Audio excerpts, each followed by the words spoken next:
Hello, everybody, and welcome to Graded Point Live. Piper is not here. Do not ask for soundboards. I'm not doing it.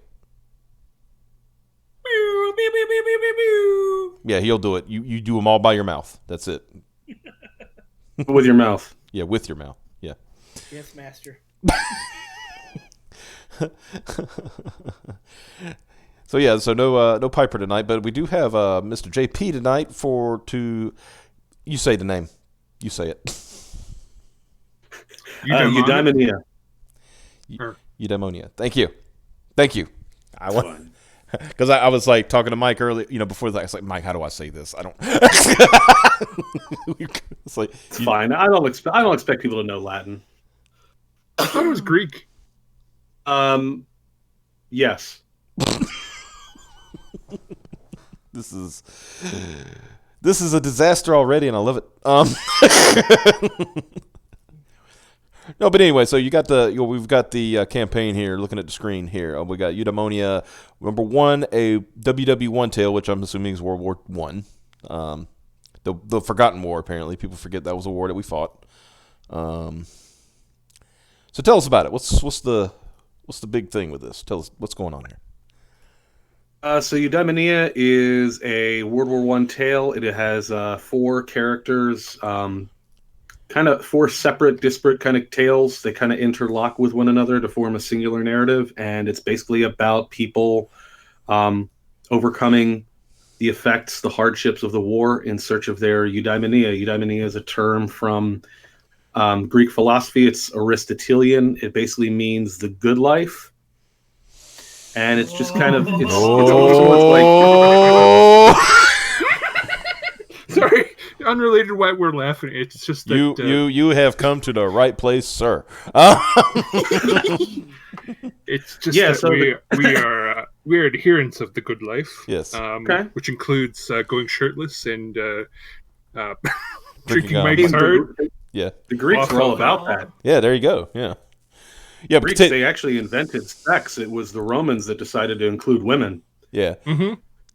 You is basically the idea that, life brings us these inevitable hardships, and eudaimonia is the idea of trying to live a life that is worthy of having to go through that. So, World War One was probably one of the most horrific wars in history. There will never be another one like it. Mm-hmm. And this is a story about people think of as being super and heroic, and making some kind of sense out of that enough to continue forging on. Very good, very good. And of course, Mike's Hard Lemonade. I mean, come on. Yeah. As soon I was actually upset. There's a beer made around here called The Good Life, and I was like, oh, cool. And then I tried it. It tasted like piss. Well, just replace that with some Mike's Hard, man. It'll be all right. or what is it?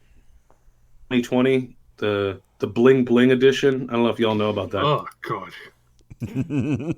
Just the name of it. It's the Bling Bling edition just sounds. Yeah. It had like the regular. It was like a sweet malt liquor drink, and then the Bling Bling edition had a little gold rope chain around it. Oh my goodness! That's I need to give this to OG Chain. Yeah, I was going to say this. That's some North Philly stuff. This sounds, amazing. In all honesty, and Bling awful. Yeah, amazing and awful at the same time. See, that's the thing. That's good marketing, right? It's got to sound amazing. It's like and Chinese awful. food. Exactly. Where's soundboard? No, I told you, no soundboard. No soundboard. Yeah, no soundboard for you guys. Yeah. No soundboard. You had the soundboard, but you wrecked it. Oh fuck! I love Chambord. That's a good fucking drink. I don't drink that often, but when I want to, it's always plum fucking that plum liquor. Mm-hmm. Or is it brandy? I can't remember what it is. Mow your lawn so you can play volleyball later. Play some Imagine Dragons. I guess I should tell him, JP. Let me tell you the origins of our meme for the good life. Okay, here's what happened. I don't know how much you have partaken in the trollings, on various web forums or Twitter or anything like that. But one night there was this boy and I call him a boy because just the way he acted, who was acting like a fool, and one of our friends decided to have a go at him. Started. I forgot what he said, but at some point, this boy says, "You think you're riling me up, but I'm just sitting here with my boys, watching smoking a J, and watching Thursday Night Football and living the good life." And we were like, laughing at how pathetic you are. Laughing at how pathetic you are. And, of course, we're laughing our asses off at this point. It's like, this guy. he went this far. Who the hell watches Thursday Night Football? That's always like the ass games, right? Like, it's like yeah. There's never, I mean, I'm saying that. My Eagles are playing there in a couple nights. Yeah. Mm-hmm. But, yeah. Who are they playing? Packers. We're going to get our asses kicked. Yeah, I was going to say I have my condolences because they're looking strong already. But we'll never know. Like ass. Because then they had to pull off a miracle to beat like the Redskins the other week. Like, yeah. Yeah. Dude who was catching babies? Catching babies? Didn't he call? There was this black guy that was outside of an apartment building catching babies, and when he was recounting the tale, he shit talk. What was Angle? I can't remember. Yeah, no, like this dude got his 15 minutes of fame catching babies being thrown out of a burning building, and he's like, "Yeah, I just started catching them." Or like Angle whore. Like that's the most Philly thing I ever heard in my life, man. I just started catching them, man. Moment in the sun, and you still shit on the Eagles. Priorities, man. You gotta have your priorities. Rapture heard football was being talked about, and he's like, "I'm gonna come on in." Yeah. No, I finally finished that thing that I was doing. Oh, you got that thing? You finished that thing they sent you? No, I was baking a cake. God, you're the most domestic motherfucker I know, man. You're gonna make somebody a good wife someday. Is that a Harvey Birdman reference? Yes, in there? it was. Yeah, that thing I sent you. Yeah. I actually have a tattoo on my arm of the bear from Harvey Birdman, like just the bear that you see randomly in the background. Oh, the one that'll applaud sometimes, like at the end of an episode, and they're like, yeah, and nobody else applauds, and he like looks around, he's like, "Oh." Yeah, that's one of the few that I have that like nobody recognizes because I just have like cartoons and comics up my arm. What a nerd! One gets that one, and no one gets the Max. Nobody recognizes the Max. Oh man, I guess it's not surprising. About the Max a couple weeks ago.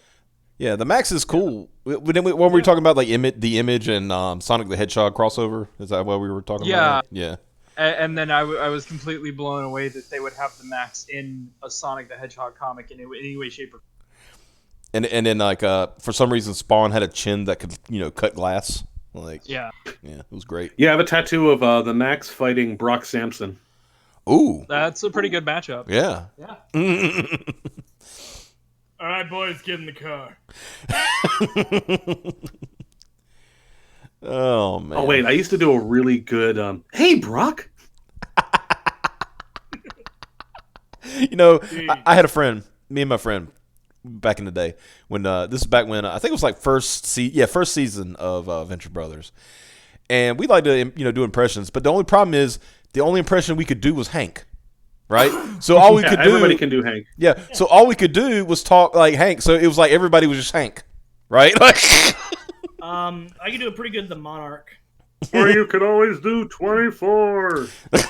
That's good. No! That's a good one. My minions! I'll get him! Damn you, Dr. Venture! I can do Patrick Warburton, but only for one word. Mm-hmm. Bitter.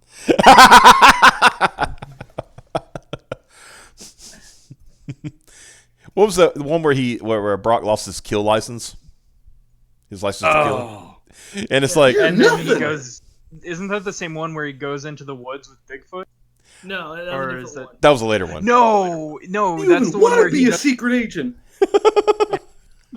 He goes through the examination and like the guy doing it is like, yeah, you just drew the fucking picture of my like father.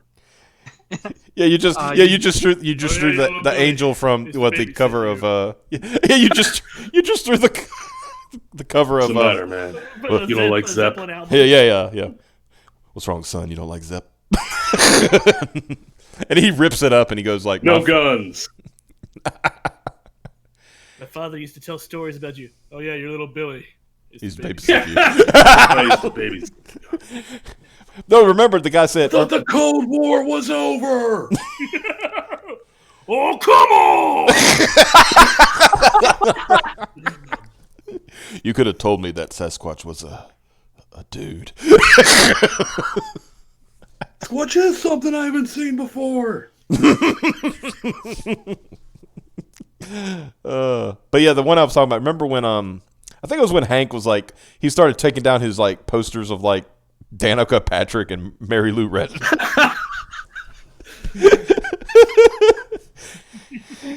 And he goes like he's like you don't understand, Dean. I'm a man now. Maybe when you get my age, you're 2 minutes older than me. Well, maybe in 2 minutes you'll understand.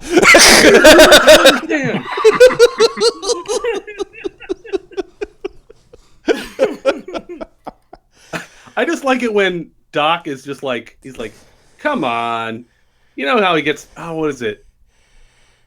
You know how he gets that retard strength when he gets all worked up? Yeah. I like how like even in the testicular torsion episode, he kind of dropped hints that they were not like the originals. Because remember, he said something like he was like, "This is all my fault." He's like, no, "There's nothing you could have done. I could have fixed this in the process."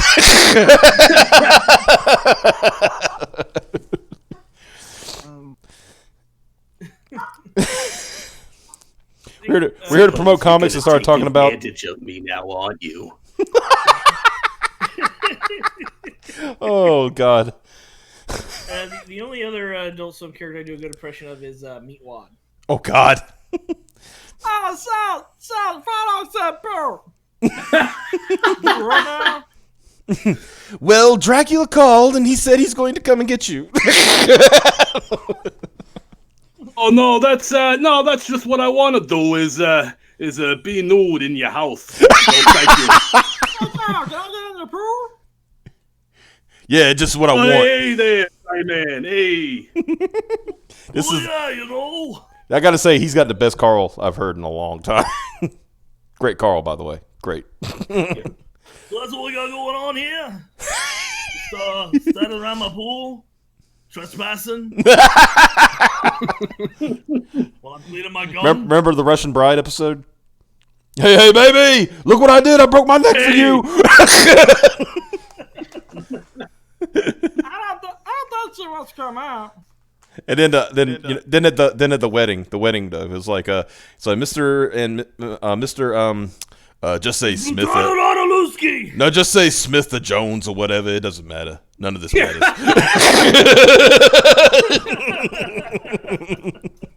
I still think my favorite episode is Ham Banana. What's that? Ham Banana.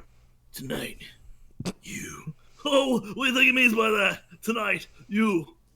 If you've never seen it, it is I missed a the few. most horrible. Oh God, you need to go back and watch Ham I want to Banana. introduce you to a little friend of mine. His name is the Enforcer. I want my name to be Spaghetti. All right, Spaghetti. Get him! Rape him! I'm not really into him, but I see you got some hairy feet. You know, I thought I was the only one that had that. I see you and I have a lot in common. Yeah. Remember the really I'm gonna terrible rape movie? you now. Oh yeah, yeah. No, Like- Spaghetti, no! Where Mastodon, like the Mastodon intro, is just like one of the best things ever, and then everything after that just. Blue, yeah. Yeah. You remember when they trolled everybody? It's like the movie's coming out in the theaters, but we're gonna show it on the network this Friday, not realizing that it was April 1st when they were gonna show it, and they showed the entire movie in a very tiny little square at the bottom of the. They did the same thing with Ant-Man, where they just showed it in ant size. Mm-hmm. It just at the very bottom corner of the screen. That's funny. Hey, you guys want to see Ant-Man? Remember when they fucked fucked with everybody waiting for the last episode of Big O? Oh, pff, yeah. Last episode of Big O, all of a sudden it's another episode. Then a couple weeks later, like, no, we mean it for real this time. and they play the first like 3 minutes of a different episode, then stop just to say, "Hey, we're just fucking with you. Here's the real episode." Like, don't play with people's emotions like that, guys. Come on. What are you doing? Their April Fools was always good when they, when they put more effort into them. Yeah, other than just showing the room. Yeah. The best one was like when they would just draw mustaches on random characters during the show. Yeah. Just funny watching, Inuyasha. Next, Kagome's got a full beard. I remember one year they were playing an episode of Space Ghost Coast to Coast, and they're just talking over it and talking about like weird behind the scenes shit, as like how the people at Toonami got pissed at them because they were borrowing a fucking mixer for they used for fucking Midnight Run, and while cutting a promo for Midnight Run, Meatwad's voice came out. They're like, tonight on Toonami. Oh guys, what's going on? And then after that, they played the episode of Space Ghost that they were just talking over. It was Old Kentucky Shark. Oh, God. So I didn't specifically make a cake. It's like, I guess it's closer to like a brownie, but there's like a layer of chocolate marshmallow and a layer of peanut butter on top of it. You got this. How high are you right now? Yeah. He just went yes. It's legal here. No, Gandalf, it's high. How are you? Hobbits. I just thought I got randomly bumped into a different show about cooking. You have no idea. Last week he was talking about this cookie brownie cake thing that he made, and it's like derailed the entire episode. Yeah. It was a cookie cake with brownies in the middle. It's still the official cookie of Graded Point 5. Yeah. We're still waiting on That sounds like something that you would see a pop-up for on the way out of your Domino's order, and then take a second to figure out how to click off of it. Or, yeah, either click off it or actually order it. It's like, I've never in my life. I can't even imagine that. Hey, I'm going to make a really bad food choice.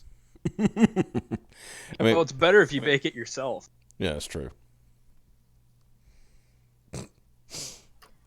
To be fair, I'm one of those subhumans that doesn't like chocolate, so. Oh, wow. That's fine. That's fine. I mean, there's people who don't like chocolate. It's okay. I won't judge you. I mean, there's also people that are wrong everywhere. I mean, we tolerate their presence. Did I hear Xavier say I am? Yes. Okay, I thought I heard you in the background saying I'll judge him like.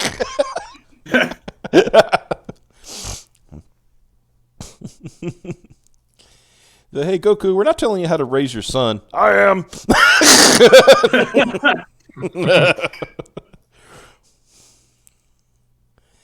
So yeah. I remember we were supposed to be talking about this comic book, weren't we?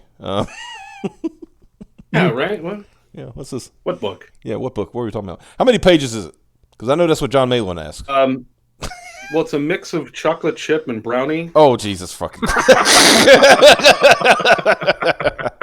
Tell me more. My wallet commands. That's how I'm getting the pre-orders. Yeah. Shoot through the roof. Dude, I mean, if you offer dessert, fuck. No, I'm just gonna have it as an add-on. Like when you go to check out, do you want to have a? Yeah, you want a cookie brownie? Do you want a cookie brownie? So it is 30 pages, beautiful art. When we reach our goal, it's just kind of like the more things you unlock, the bigger the book gets. So first unlock is a second story that gets added on, called the Harlem Hellfighter, and then the next unlock is like 10 pages of like, rough art sketches, behind the scenes stuff. Yeah.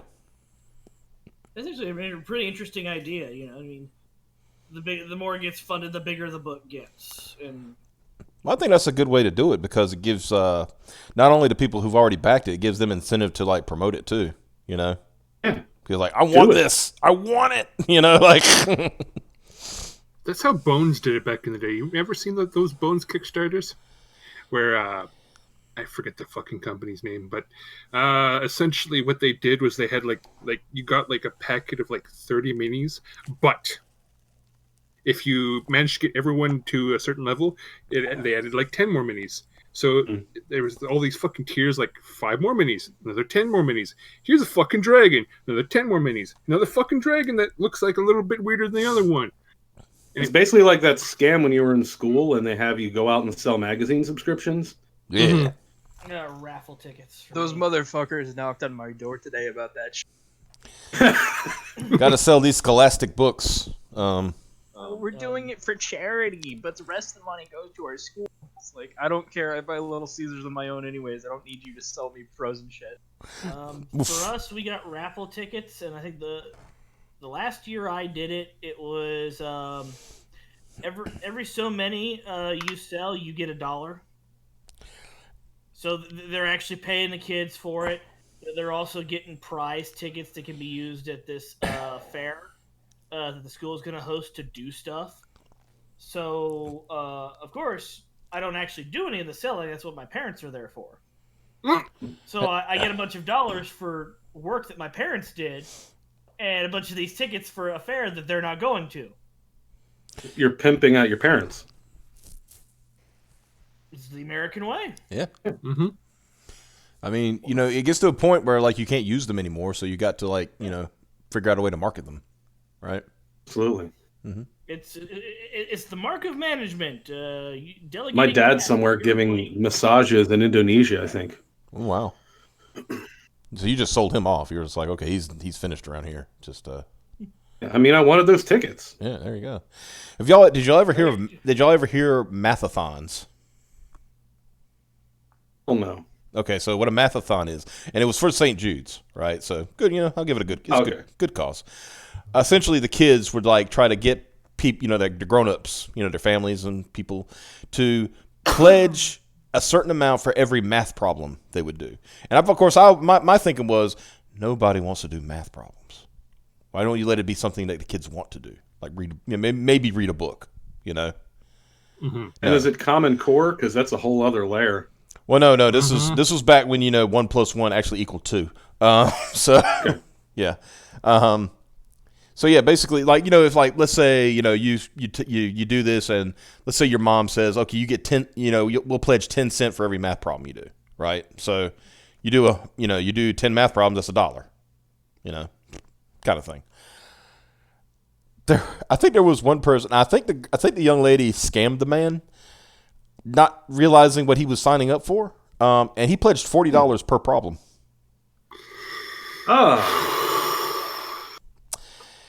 And she ended up doing. I've changed my address. I think she ended up doing 100 problems. Yeah. I'm canceling my Indiegogo and I'm switching over to that. Yeah, I'm gonna start mathathon. Let's go, right?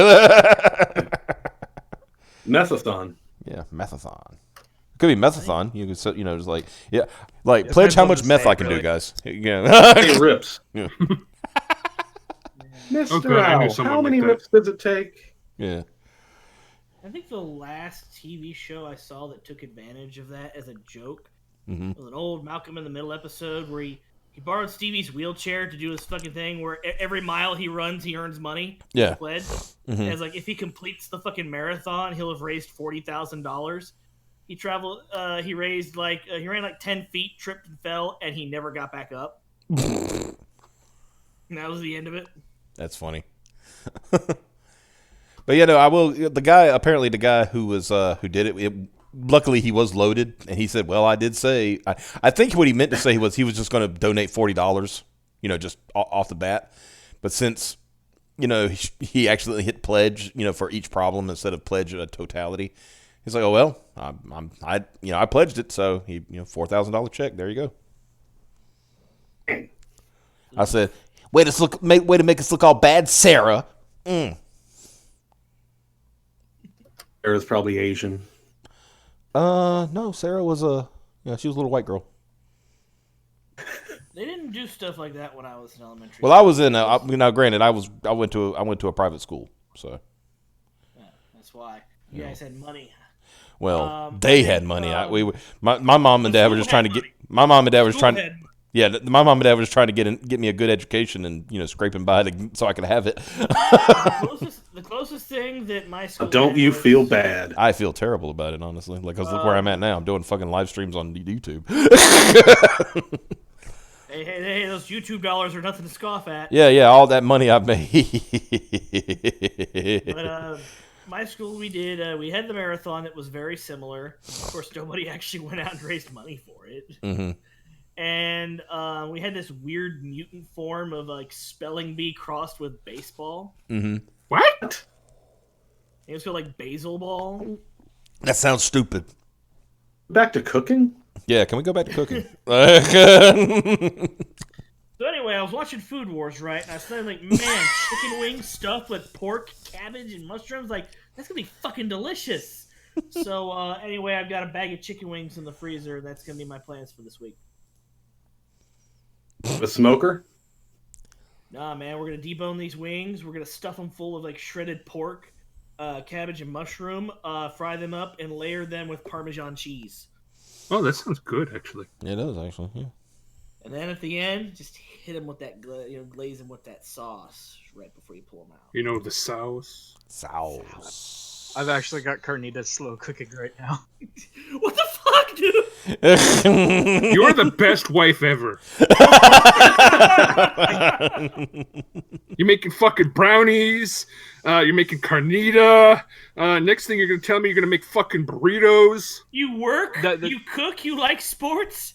I love you. No, the carnitas are actually intended for burrito. Oh.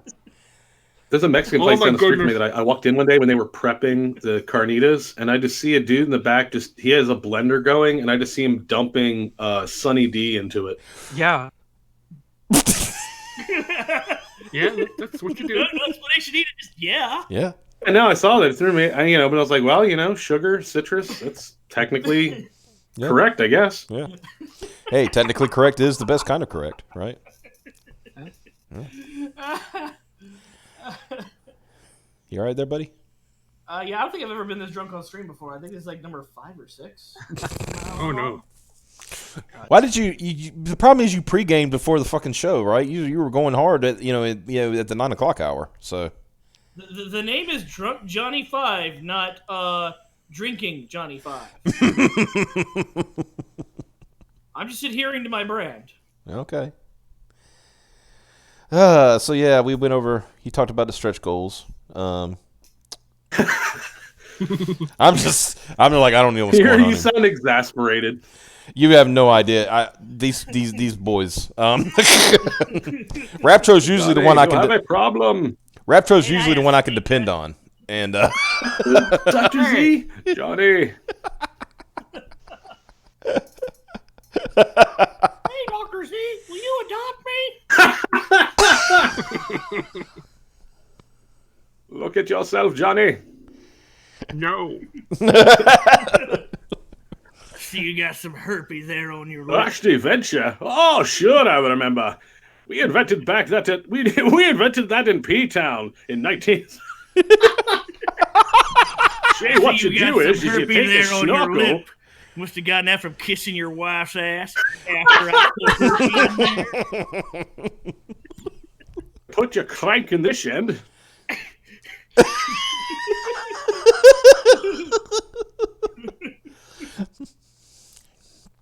Oh, was it? Oh, damn it. I just remember it's like, oh, that was Tennessee Williams back in 1977.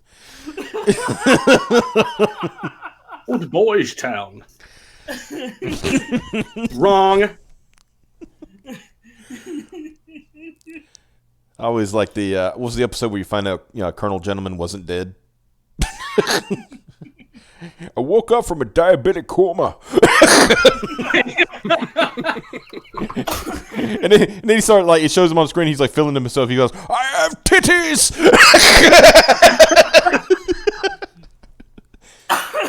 And he starts chasing it. No. He starts chasing his manservant around because he's got he's flabby. He's got flabby titties.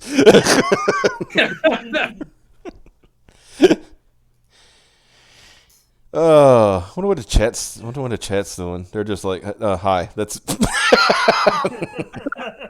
chat's just like, Hi, Chad. Hey, Chad, how you How doing? are you? There was just 100 people, but none of them coincidentally have ever seen the Venture Brothers. They just have no idea what we're talking about. Yeah. Hey, Chad. What you thinking about? Oh God, he is drunk.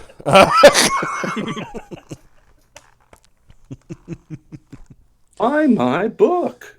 Yes, please buy his book. Please. Buy this man's book. Here I am trying to do the right thing because Ethan Van Sciver destroyed a man's channel right in front of us. All right. How many days you got left? 47? 47 days. Tell you what, next payday, I will buy your book. Yes, sir. All right, so you got. I actually really like the colors.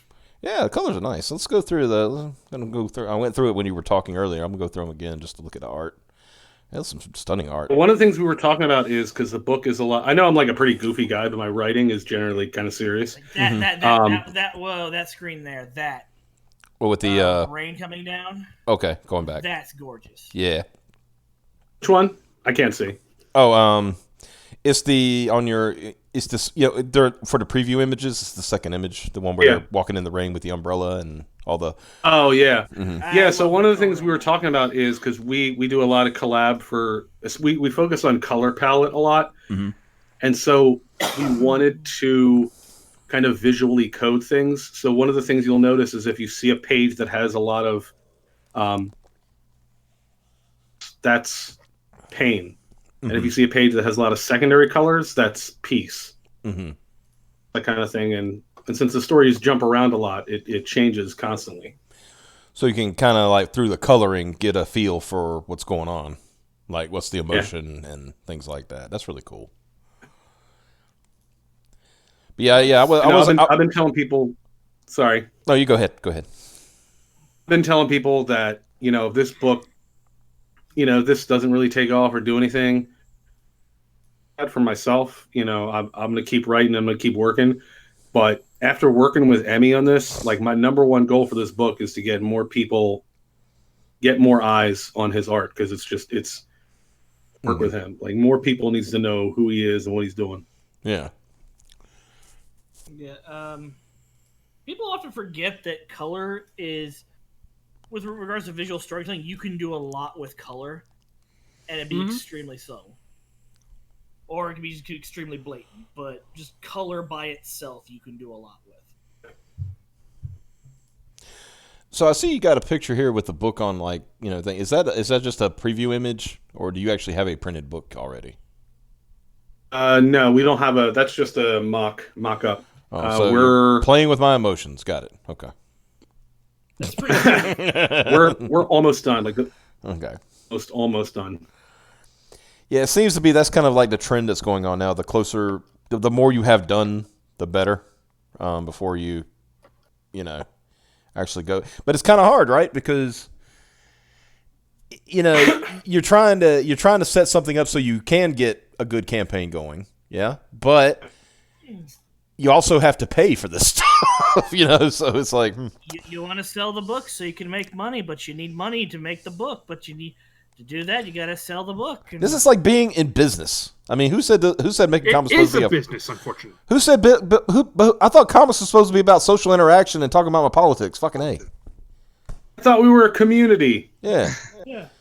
JP, hard-hitting journalistic question, real quick. Journalistic, yes. Yeah, I'm gonna ask you a journalism. Journalistic.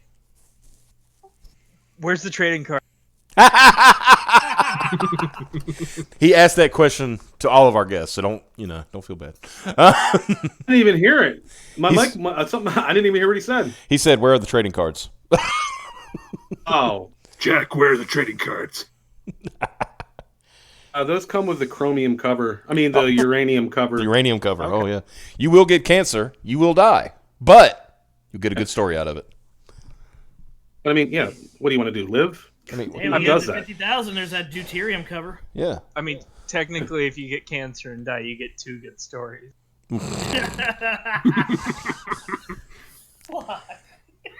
But everybody who does the digital version gets nudes. Oh wow, who's nude stuff? That's the question. Very No, it's impressive. just colors. It's just nude shades of paint that you would paint. A picture of me in nude pantyhose Oh, there you go. I mean, that's on my face. You've heard it first here. We will get nudes with pantyhose of this very white man, I assume. I like how you're assuming. I'm not going to assume his gender. Well, you didn't assume his gender. You assumed his race. You just did with the pronoun. Yeah, you said he. I mean, his race. Yeah, we're You supposed. messed up like everything about that. Yeah. Yes, I did. Straight people get this guy's nudes that are actually like, nice. I wasn't expecting this, but nice. Yeah. But I'm actually Afro-Eskimo. Oh, for real? He's either telling the truth or he's fucking with us. I don't know. Either way is acceptable. Yeah, we don't care. I mean, I'm white, but I work out. I do stuff outdoors. I'm not, Oh well. Peter Capaldi or anything. So how do you? So you're feel not a about- terrible actor? Good. Oh, snap. Free juicy. That's not Jenna Coleman. What are you talking about? Oh, that's even better. Yeah, you took my joke and ran with it. Great, that's good. You seen the newest season? No, I refuse. I don't know. I mean, okay, if you really want to get into it, I stopped watching the show too, but I knew going in it was going to be terrible, and it had nothing to do with who the new doctor was. Right. Terrible writer. He does nothing good. Yeah. You can look at like Moffat and say, well, they each do this thing good, they do this thing not so well, but they have their strengths. Chibnall has no strengths. Mm-hmm. He is terrible at writing characters. He is terrible at writing dialogue. Like, what? Why did they think this would work? Because they were hoping to spend as little as possible on the lowest bidder. I mean, Gaddis would have been better. Gaddis at least writes fun stories. Mm-hmm. I think I stopped watching the Doctor Who before Peter Capaldi came on, just because I had this idea that if you're gonna do you can only, if I remember right, the Time Lords can only regenerate like 12 times, and if they manage to get a 13th time, they always come out evil. If I remember the rules correctly, once they did that whole War Doctor shit, and basically said that he could regenerate other times and it doesn't count as one of his 12. Well, then why not throw the whole fucking rule out the window? Yeah. I think they pretty much did at that point. Like, I mean, I think that was Moffat just saying, like, I want to handle the last generation, what is canonically considered the last generation, and so he just threw. All right, I got the last one now. Yeah. I said it was ass anyway. If you're gonna do a female doctor, have it be like his last regeneration, and like you could play with that, and just have it just be like a season of him just getting adjusted to the fact that he's a woman now. But I guess they didn't do that. Who I thought should have been the doctor was the woman who just won an Academy Award. She was on Broadchurch. She was on an episode of Doctor Who. Coleman. Oh yeah. Olivia. Yeah, I remember. She would have been fine. I just don't want to see, I think I'm trying somebody who you would confuse for the companion. Yeah. I think I'm trying to remember the last episode I watched. I think the actual fully sat down and watched last episode I watched was Day of the Doctor. That was the one with the three doctors, and then and then that was the 50th anniversary special. Yeah, the one with it had Matt Smith and Tennant. Hey, you went out on a high note. Yeah, that was a good episode. Yeah. The only Doctor Who I've seen is the one that would later be like Destro in the live action G.I. Joe movie. What was his name? Yeah, he did that one season. Baldo. I don't fucking. Oh yeah, Eccleston. Yeah, Yeah, he was great. That's my favorite I doctor. actually liked him.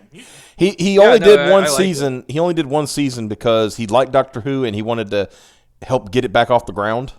And that's why he only did one season. He hated Russell T Davies though. Yeah, that's another reason why he only did one season. I'm trying. Yeah, and like I said, then he did Destro in G.I. Joe, and it's like, oh, the mighty have fallen. He was in Thor, Dark World. Yeah, he was, wasn't he? He has bad luck in big franchises. Yeah. This is just garbage. Well, where they messed up with him as Destro in G.I. Joe, well, just the fact that they made that movie is one thing, but. Seth says that they counted the War Doctor as one of his regenerations, but Gallifrey gave him a whole new set of regenerations for their own protection. What does that mean? He was dumb. Yeah. They gave him more lives? What's the whole purpose then? Fuck's sakes! Gallifrey used a Game Shark, and No, the doctor just collected 100 coins and got another. What you need to Fuck off. understand is that before the fucking Time War, he put into the TARDIS up, down, left, right, BA start, and got 30 lives. yeah. Not the only cool thing that you missed from after you took a hiatus from it was in the one finale, the Master, and then the later version of the Master. The earlier version killed the older version Master Reloaded. off, like knowing that he just killed himself, which is like that was one of the coolest things I'd seen on the show ever. Mm-hmm. Snake, you can't kill Ocelot. It'll create a time paradox. I thought we were talking about. I thought Raiden couldn't kill Ocelot. So, JP, how do you feel about Ethan Van Scrobble's newly announced book, Edward Mania, the World War II Did you say Edward Mania? Wait, that reminds me. I'm out of the loop. Did they ever settle on Rainbow Brute? I believe it is going to be Rainbow the Brute to try to separate it even a little further from Rainbow Bright. That's a mistake. I mean, I think That's like the I think if they're going to do International House of possibly making the pancakes. Come on, get out of here. Yeah, If you're and gonna it's deliberately got piss on somebody, go the distance. and it's got nothing on Ethan Van Scrobble's book, Monochrome the Barbarian. Monochrome the. Yeah, Ethan Van Scrobbles is the guy who's like stealing IPs out here. I don't know if you ever heard of him. He's not stealing IP. He's a comic book genius who is creating completely new intellectual properties that are fully unrelated to anything that came before them. Yes, like Robot Toad and Iguanatron. Are you talking about Mise en Place Shiner? Oh, that's his cousin. Yeah. Oh, okay. That's one of his artists. It's all in Russian. Yeah. yeah. For some reason, they all come out in Russian, and then when they do come out here, they're badly translated. But still, it's fine. It's whatever. Does he know your boy Jack? Oh yeah. We don't talk about your boy Jack. He advocated for skeleton supremacy in Whitecraft.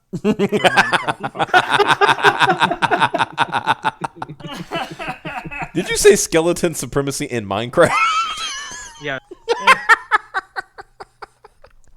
You don't have Rip on your tombstone, you're automatically drafted into the Skeleton War. Mm-hmm. Well, hell, it's like I was watching a machinima today, and I learned something that I did not know.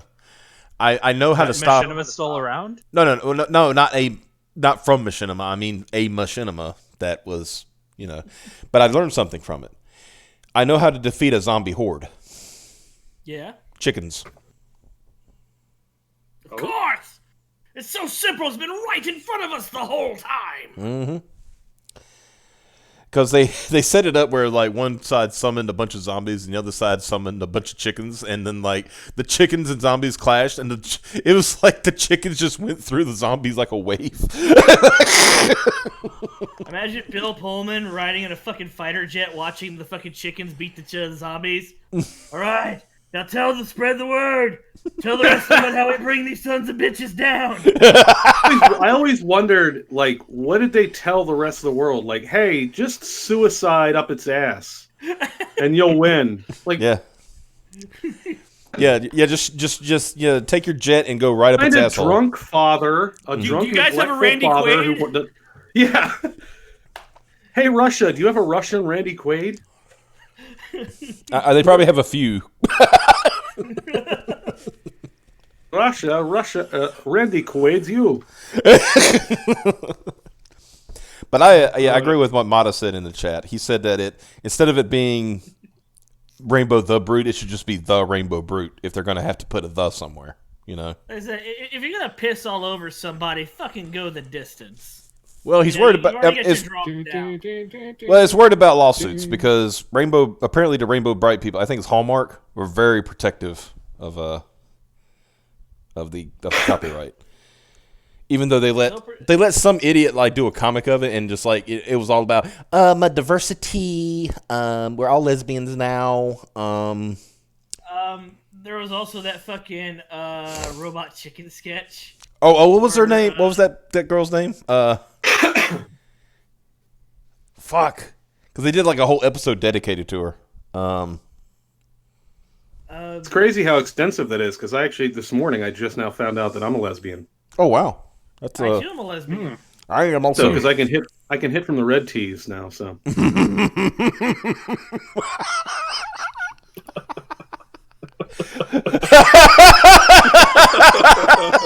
God damn it.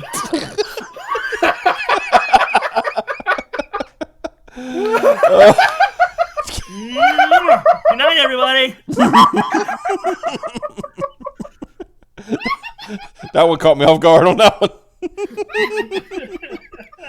Oh, fuck. Dead babies. Okay, I'm good. Remember that time Piper said she'd be here? Man, she's missing out. Yeah. Yeah, Rip Piper. Piper is currently as dead as Jonah Palin's YouTube channel.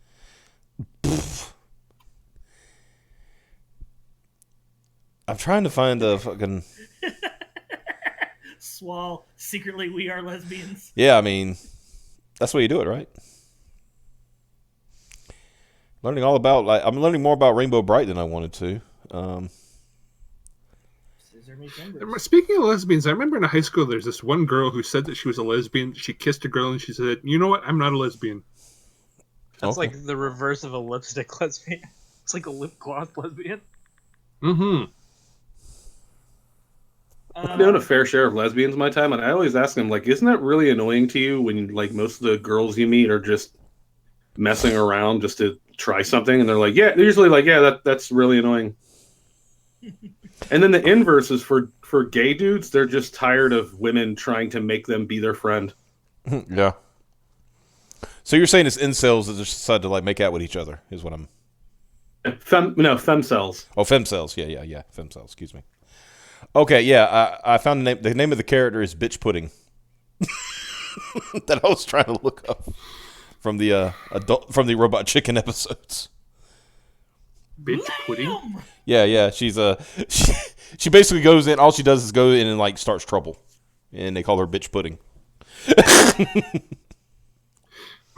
Speaking of the G.I. Joe movie, you know who they really should have gotten to do that movie is the guy that did those dubs, the overdubs back in the day, like the "Hey kid, yeah, I'm a computer, yeah, the downloading." Hey, what the fuck are you kids doing on my fucking lawn? And don't look at me when I'm fucking talking to you. Don't look at me when I'm talking to you. Yeah. Oh my fucking eyes! You're my dad. That one gets me every time. I'm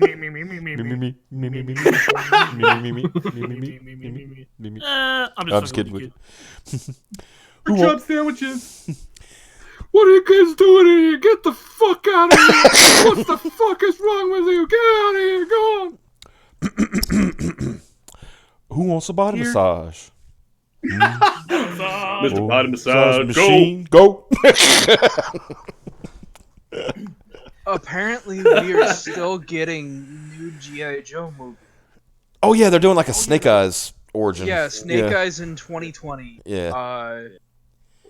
With Evan Spilliotop. Well, Raptor is really Local Man is fucking failing it. Holy shit! how the fuck are you gonna do a fucking Snake Eyes movie? He doesn't talk. He throws up the OK sign all the time. Now, if they did it like the old Marvel Silent issue, that might be pretty cool. Just no dialogue whatsoever. The guy writing it is known for the Rock's Hercules movie, Tinkerbell and the Lost Treasure, Beauty and the Beast, the live-action one. Oh boy! Well, he didn't have to work too hard on that movie. And he also wrote the script for The Huntsman, The Winters.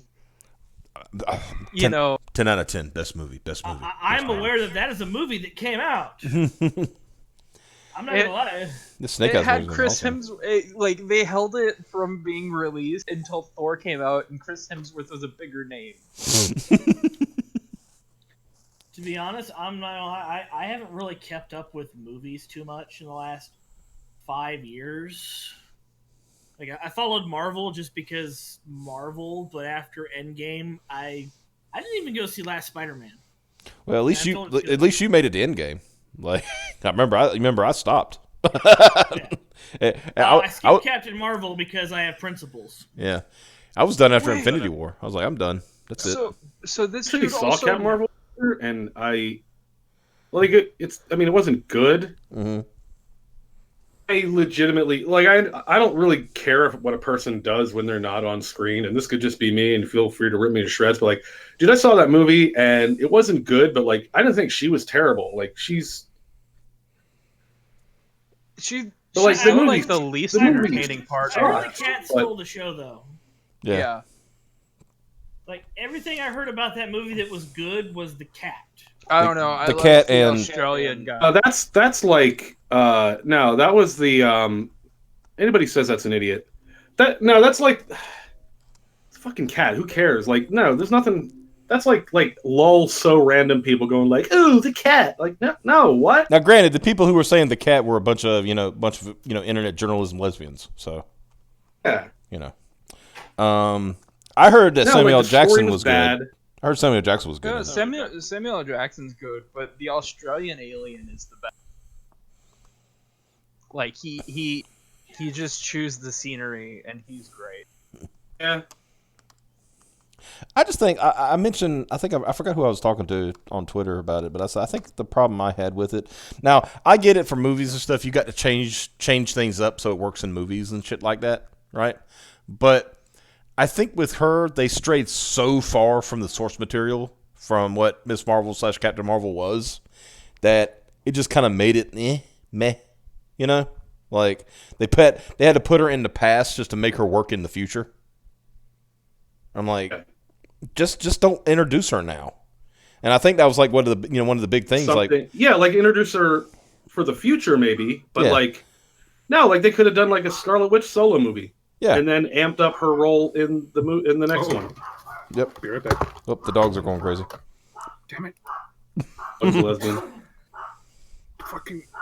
As you can see, this is a very professional stream. Of course, you already figured that out, I'm sure. So yeah, this is. Apparently, the new G.I. Joe movies will be part of a shared universe with Micronauts, Visionaries, Mask, and what was the last one? Rom. Space Knight. Oh, Another failed universe. Like at this point, I'm just waiting for there to be. I'm just waiting for there to be like a Captain Crunch movie, a serial movie universe. Mm-hmm. But why Rom? Why not Black Star or Brave Star? They can't use Black Star anymore because then it'd get confused with the musician of the same name. Okay, but what about Brave Star? I mean, come on, he's a Native American. Yeah, you want diversity, There you go. Those don't sell. Wait. You're saying Native Americans don't sell? Is that what I'm hearing? Yeah. He's got the speed of a cougar and the strength of a bear. Maybe if he looked like a cougar. Mm-hmm. They're going to We're get not kicked out of talking the about theater for Gardner sneaking Minshew. malt liquor in anyway. Oh, got him. I mean, I think we talked about this last night. Remember they're apparently going to do a shared universe with Transformers and Power Rangers. It's like, Why? I don't understand why that crossover when the G.I. Joe and Transformers is just a natural fit. You know? The G.I. Joe and Transformers, at least there's a reason for that. You know, you had the fucking comics where Cobra rebuilt Megatron into a fucking tank. Yep. And gave him a railgun. Good job, guys. Yeah.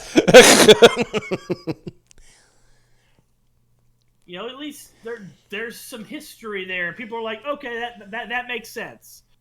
But it's like Mask and Rom and Transformers. I G.I. think Joe? Mask and like G.I. Joe work together.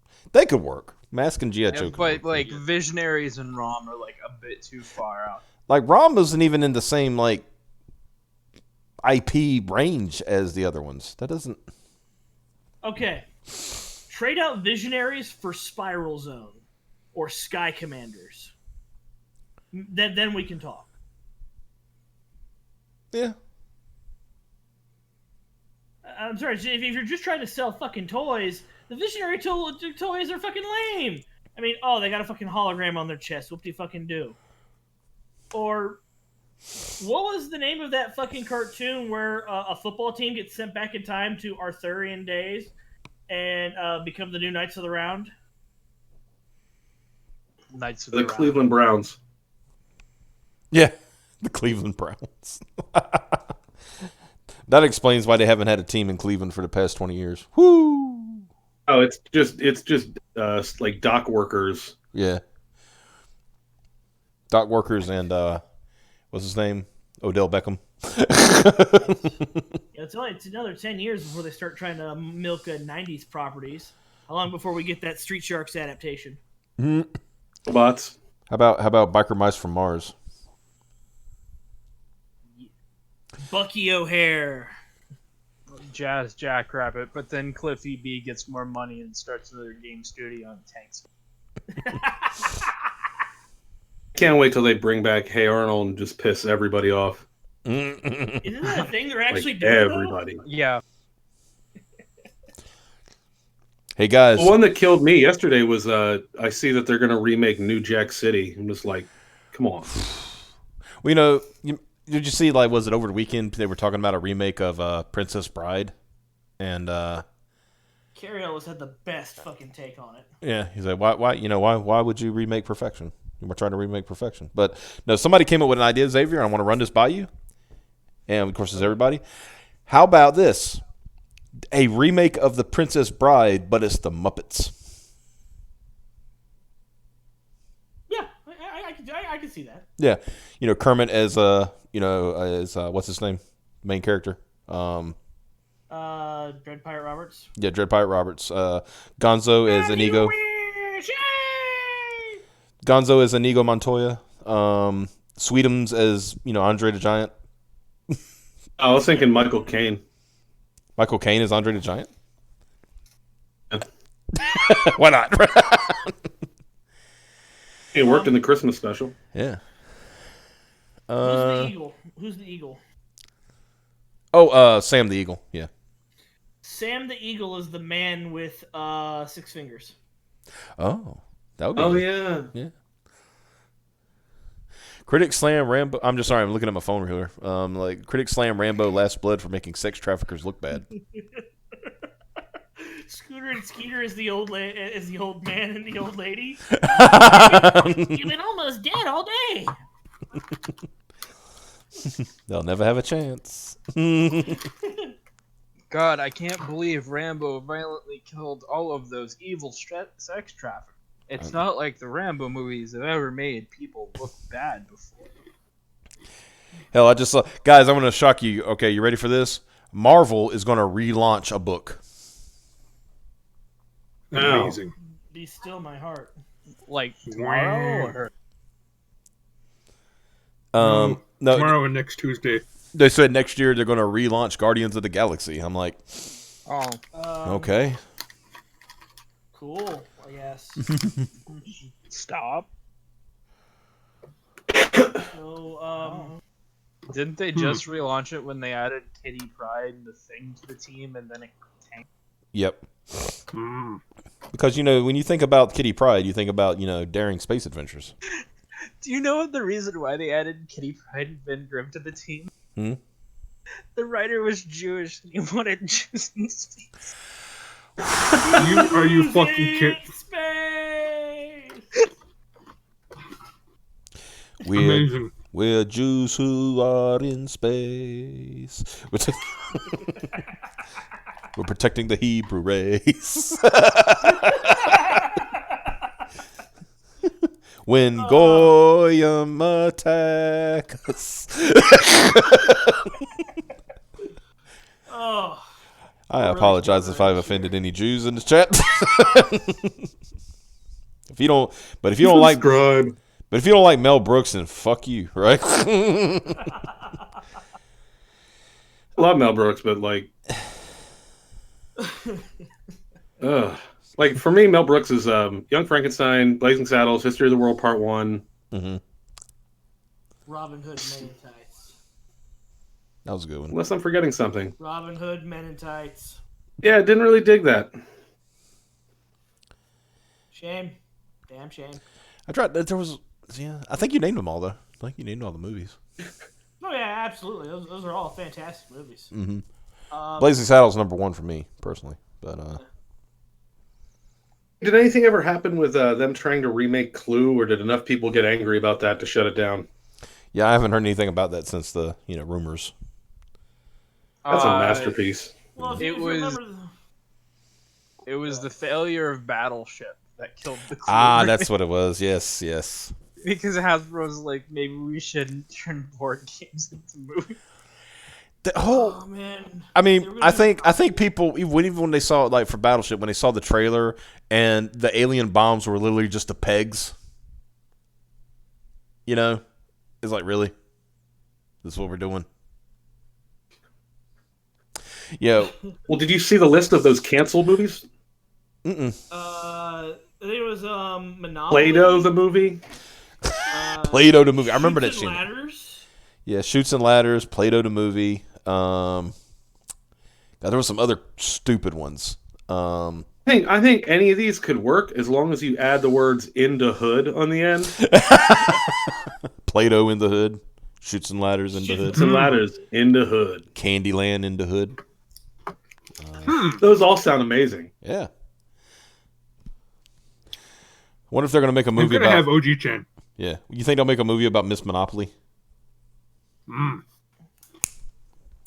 Where they still get they get an extra 20% on top, but they still lose. Monopoly is one of those games where you don't really win; you just do a little better every time you play. Unless you're playing Miss Monopoly, and then you just automatically get 20 to 30% more than your male counterpart. And still lose. If you play Life on Xbox Arcade Live, you all get a black husband. Is that for real?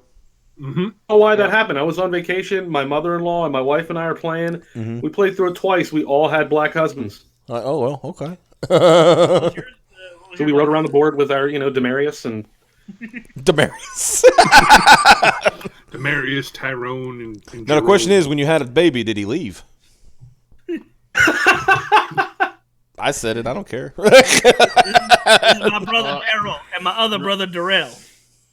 Rip monitor. It was extra funny because both my wife and her mother became hairdressers. I was like, it fits.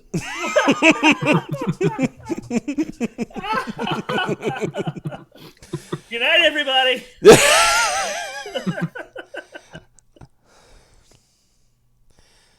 Oh man. Who knew that Xbox Live Arcade version of Life became fucking woke?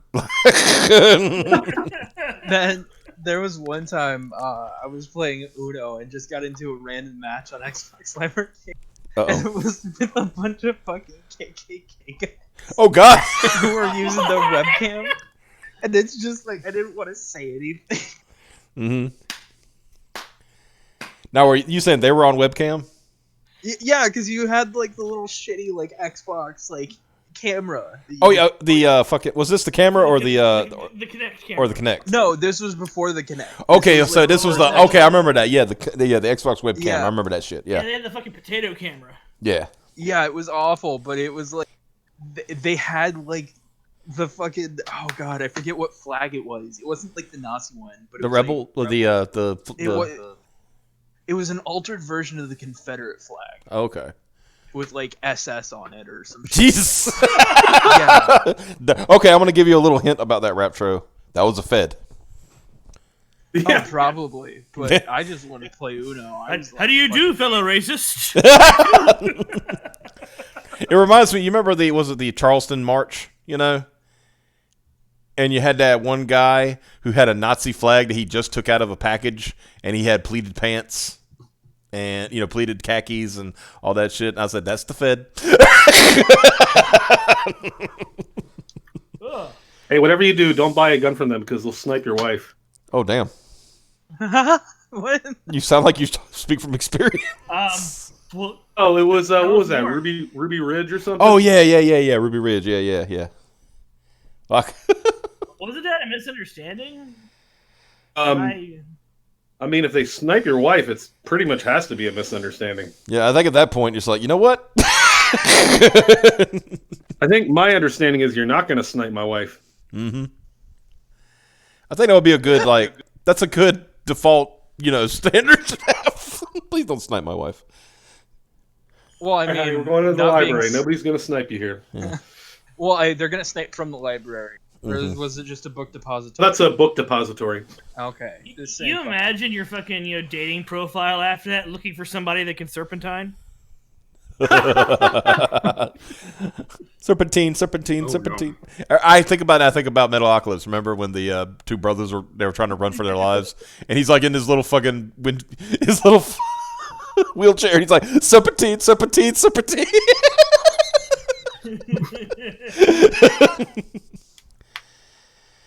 Ruby Ridge was the site of an 11-day siege near Naples, Idaho, U.S., beginning on August 21st, 1992, when Randy Weaver, members of his immediate family, and family friend Kevin Harris resisted deputies of the United States Marshal Service and the hostage rescue team of the Federal Bureau of Investigation. So what were they, like a fucking cult? I think they were No, Mormons. I think the story was that he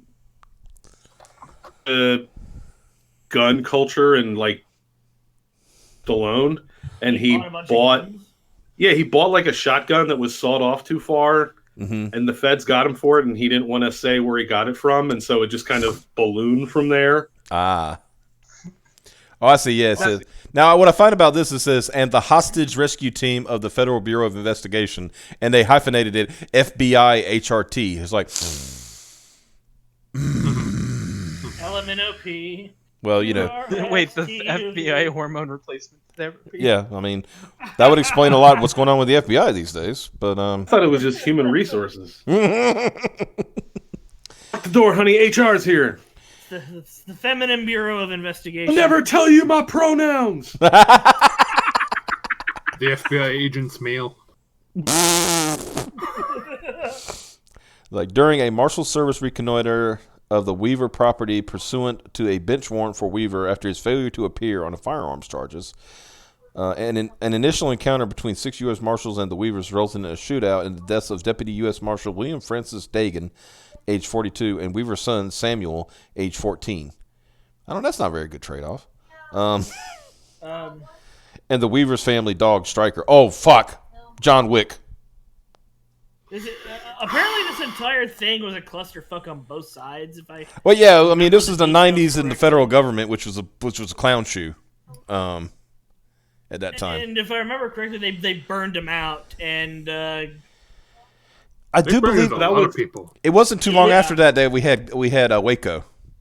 Yeah. Yeah. Waco was much worse though. Yeah. Yeah, Waco, they really screwed the pooch on that one. Apparently, the sniper who gunned down his wife was not he was cleared of charges, and he was at Waco too. Same guy. I wonder what his KDA is. I wonder if he has information that'll lead to the arrest of Hillary Clinton. Oh, Lord. I've been told repeatedly by my family members that I cannot make the joke that somebody who has committed suicide has information on the arrest of Hillary Clinton. You've been told not to make that joke? Yes. Your family's just trying to protect you, dude. Mm-hmm. They're just trying to They're just trying to protect you. Yeah. They don't want nothing to happen to you, fam. That's all. Man, what was that guy who in World War II? Fisher just I don't remember where he's from, but he just became known for he was like the White Death, the Finnish sniper. The sniper who would just like you would hear Fuck's sake. snow and just get sniped out of nowhere. He killed like 50 Russians. Oh no, he killed way more than that. Ridiculous number of Russians. Let's see what Most of them officers and commanders. White Death was his name? Yeah. The White Death. He was a Finnish. Yeah, he's Finnish. Yeah, he was a Finnish sniper. And what he would do is like he would burrow into like the snow and cover himself and his rifle completely. 500. Yes. 500 men. Fuck. And at one point, like he had ambushed like a convoy or something, and like he shot out one of the wheels of the lead truck. Everybody gets out to check it, and he starts picking them off one by one, and they start screaming and panicking and like the stories that the dude has are just like the fucking equal parts the most horrible and like greatest things ever. Because like it got so bad that they started calling in like counter snipers, artillery shots. He would just kill the counter snipers because they would be using scopes, and he did all this fucking iron sights. Yeah. He was no scope. Yeah. It's funny because I'm looking at a picture of him right now, and he's got the biggest shit-eating grin on his face. Fucking Major League Gaming. Yeah. No target. Wasn't didn't they base the movie Sniper off of him, or was that Sniper 2? I think Sniper 2. But at one point, like he had an I think he got like shot at some point, and it broke part of his face. Mm-hmm. He got shot in the jaw. Yeah. But the motherfucker still lived to like 90, 97.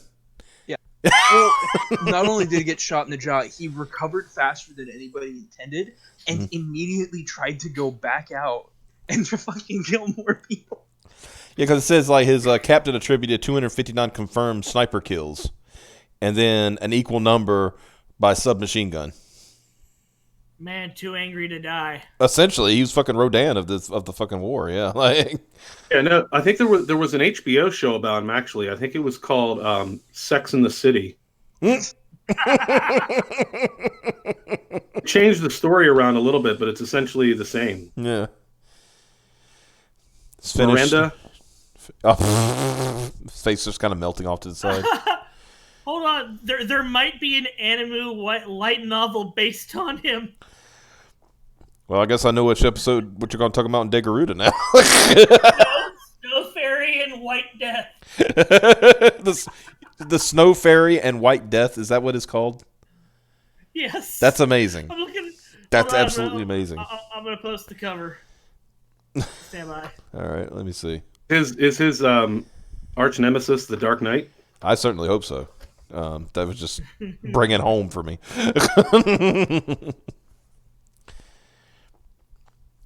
So JP, it's a Toho novel.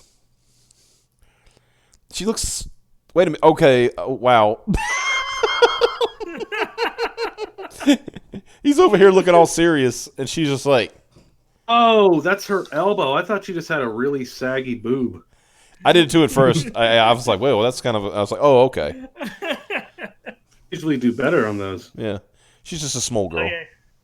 She's a small girl. I'm checking Bookwalker. If this thing's on Bookwalker, I'm buying it tonight. Hey, no scope. Yeah, no scope, man. Yeah, definitely no scope, because that's how you get all them Russians. You need more sniper waifus in your life. Mm-hmm. I like how we're talking about, like, the Russians that died, and we're just like, whatever. Fuck the Russians. Well, I mean, the commies fucking invaded Finland. They deserved everything they got. Yeah, what was the reason for the commies invading Finland? It was a dumb reason, if I remember correctly. Trees. Yeah, that's what it was. Yeah. Let's see. Some of Heiss's figures are from a Finnish arguing document, counting at the beginning of the war, November 30th, 1939. The 22nd of December, 1939, 138 sniper kills in 22 days. Yeah. Like, how many is that per day? Fuck.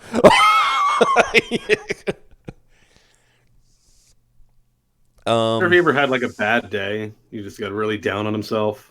I only killed 138 today, honey. Like, oh, I'm sorry. Let's see. Margaret's husband killed 140. You get back out there. Yeah.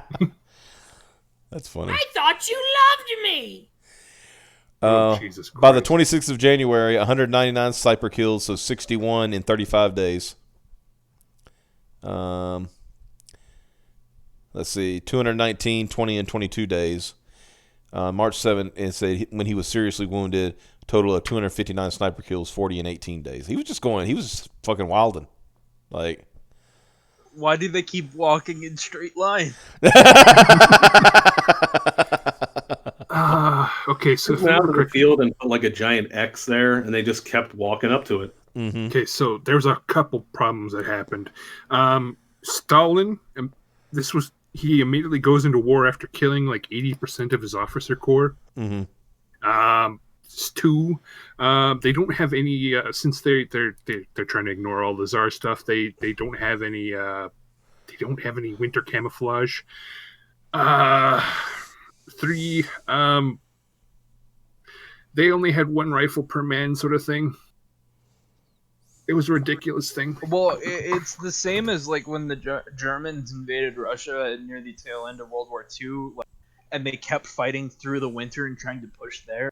Like, the Russians decided it'd be a good idea to push into Finland in winter.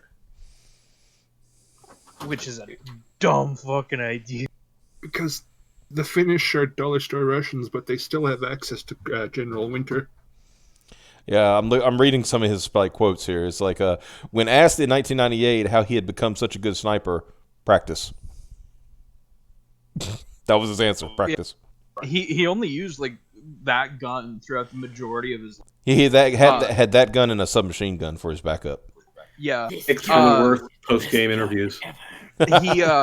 He became so synonymous with that gun in Finland that they actually made him a special one-of-a-kind version that is still in his house to this day. And every prime minister of Finland after like the war ended visited him. Let's see. He was asked in 2002, just before his 96th birthday, if he regretted killing so many people. He replied, "I only did what I was told to do as well as I could." Yeah, I love the version of that quote where he's like, "Yeah, I didn't kill people. I only killed commies." That was a quote from another war with commies. Yeah. He was like, "Yeah, I didn't kill anybody. I just killed communists." Another anti-commie sniper was asked, "What do you feel when you shoot these communists?" As like recoil. Damn. Amanda Lunacy said in the chat, "Why should we care about the Russians who died? If history has taught us anything, it's that the Russians didn't." Damn. What do you think is going through those Russians' minds? You know, when they realize the White Death is upon them, the bullet. The bullet. Yeah.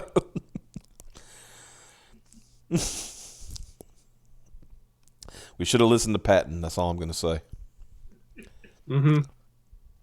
Would have stopped the rape of Berlin. It would have stopped every fucking problem we have right now. But you know what?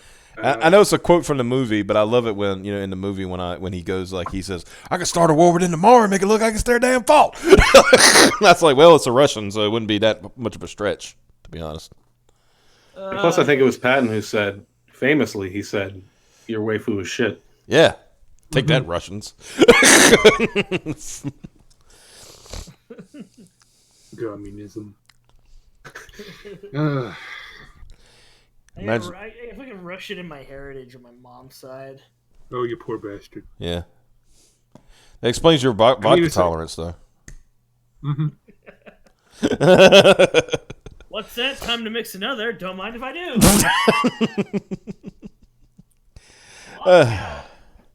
I think we should talk about the book a little more. Oh, hey, yeah. Yeah, you know. There's a book? Yeah. Horrifically depressing facts of war from the early. So for this book, I did a lot of research, most of it in like my regular studies, Right. and a lot of it had to do with how PTSD comes from shell shock in World War One. And so, if you were really, really lucky, if you were one of the fortunate soldiers who had shell shock, and you actually got to go to a hospital and receive like mental health treatment for it, the most popular form of treatment would be that your doctor would wait until you finally get some sleep and start banging on your night table with a fireplace poker. Just scare the crap out of you, because the idea was that they're trying to desensitize you. Yeah. Got to get rid of those. The Germans would just tie you to a piece of equipment in the middle of the battlefield and leave you to either die or have the fear scared out of you. So what did they call it by Hardcore. what did they call it by World War II? Battle fatigue? I think so. Yeah. I think PTSD didn't come along until Vietnam. Yeah. Because it was like shell shock, then battle fatigue, and then there was one in between there. And Korea. I noticed Korea, but I'm trying. It was the term was changed again. I just can't remember exactly what. Was it? Yeah. George Carlin had a bit about it. Yeah. Because he said, it was originally called shell shock, then they called it battle fatigue, and then they called it this, and then they called it post traumatic stress disorder. He's basically like making fun of the fact that we keep having to add terms to shit that's the same. Which we still do. Yeah. The battle fatigue, and then we had this, and then we had that. But yeah, I remember that was another part I liked. But it was the part in Patton where he was visiting the wounded soldiers, and there was this one kid just over there, like kind of crying. He's like, "What's wrong with you?" He's like, "It's my nerves, sir." Nerves? Well, you're a goddamn coward. He's like, "I'm gonna send you back to the front, and you may get shot, and you may die." It's like, this is a madman. Yeah. So yeah, that's another thing about the war. Well, you're talking about World War II, but World War One, there were soldiers in there that were 15 years old. Oh yeah. The first story. That's what the first story is about. First story is about a child soldier and him coming back from the front and trying to rebuild his life and like actually living through it, and it's like, oh well. Yeah. Basically, he has kind of a surreal experience where I won't ruin it, but basically, he gets shell shock and he can't move. Sir tries to shake him out of it because they have to move out, and when he can't, he has to be left there. But when the CO stands up, he catches one from a stray shot. He's just kind of left there to kind of weather the storm by himself in the trench until a German soldier, the exact same age as him, jumps into the trench to kind of get away from his own fears. Yeah. And then that kind of settles him out. Maybe. They have a moment. They kind of have a moment together. Like, Yeah, the Earth does stand still for just a second, though. Yeah. But yeah, I think this is a really cool story, from what you're telling me, and I really like the color. Once again, I love the coloring that you're going with. Oh shoot! What did I do? Oh, went to the wrong. Go back. Yes, I want to leave the page. Go. I'm trying to click on the tiers, and it was taking me to other pages. Boomer. So we got the Mike. Don't you? I swear. No boomer chance. So we got the featured tier, the signed copy for $25. So that's a signed copy and a digital copy. Yeah. Free shipping. And free shipping. I'm assuming only in the U.S. Yes. Because if it was free, I'll say if it was going to Canada, then you No, I actually had the first backer. I forgot to change it, and so the first person who bought it is a guy from Finland. But he's such a nice guy that I have absolutely no problem losing money on that book. okay. Well, all right. Yeah, I don't want customers thinking about like, oh, how much is it actually going to be? Because that just annoys the crap out of me. So it's everything is free shipping. Yeah, I do wish they could. I do wish some of the campaigns could be more upfront about what shipping is going to cost. I think they're getting better about it and explaining why. You know, because I get it. I mean, I think Zach, when he did Jawbreakers, the first one. No, I'm sorry, it wasn't Jawbreakers. It was because it was Iron Sights that he did by himself. He did fulfillment on that by himself, and he figured when he finally figured out he could medium mail, I think it was like $5 per. So he kind of saved money because he charged 10. But then you got to look at. I've always said, like, when people say, "Well, shipping is," I said, "Well, yeah, it's not just shipping. It's not just the payment of shipping. It's also the handling, like actually putting it in boxes and labeling it and all that stuff." So, bagging boards and bag boards, putting in a media mail. And me and media mail go way back because I used to work at a record store, and so that was involved. That had involved a lot of that. Oh yeah, because this is a media mail. Like the only way you qualify for it is like whatever you're sending can't have like advertisements and shit in it. Like, I mean, I broke that a lot. Like, I just basically treated it like, hey, if there's something in there, it's media. Take it. Yeah, makes sense. Against the law. Mm-hmm. Just ship the mailbox, man. Right? Like, so digital download, $10. Excuse me, get out of there. So digital should be ready to go in. Looks like you said December. December? Yeah. Be a little bit sooner. Mm-hmm. So you got December for digital, and then for the physical book, you're looking at March 2020. Yeah. Mm-hmm. Yep. And then just the book. Oh, yes, book and non-signed version of the book and digital copy is $20. Yeah. So what happens is once we get to 1,500, all of them are going to be signed, but the people who bought at the signed tier, theirs are going to be signed in gold Krylon paint and then hand serial numbered. Oh, nice. It'll just be like a regular signature. Oh, that's really cool. Yeah, no, I spent like an hour watching like old ladies crafting on YouTube and watching them like test out different gold paint pens, and I was like, Krylon, got to be Krylon. Oh yeah. And then we got the way it looks on matte versus gloss is completely different. Mm-hmm. Yeah.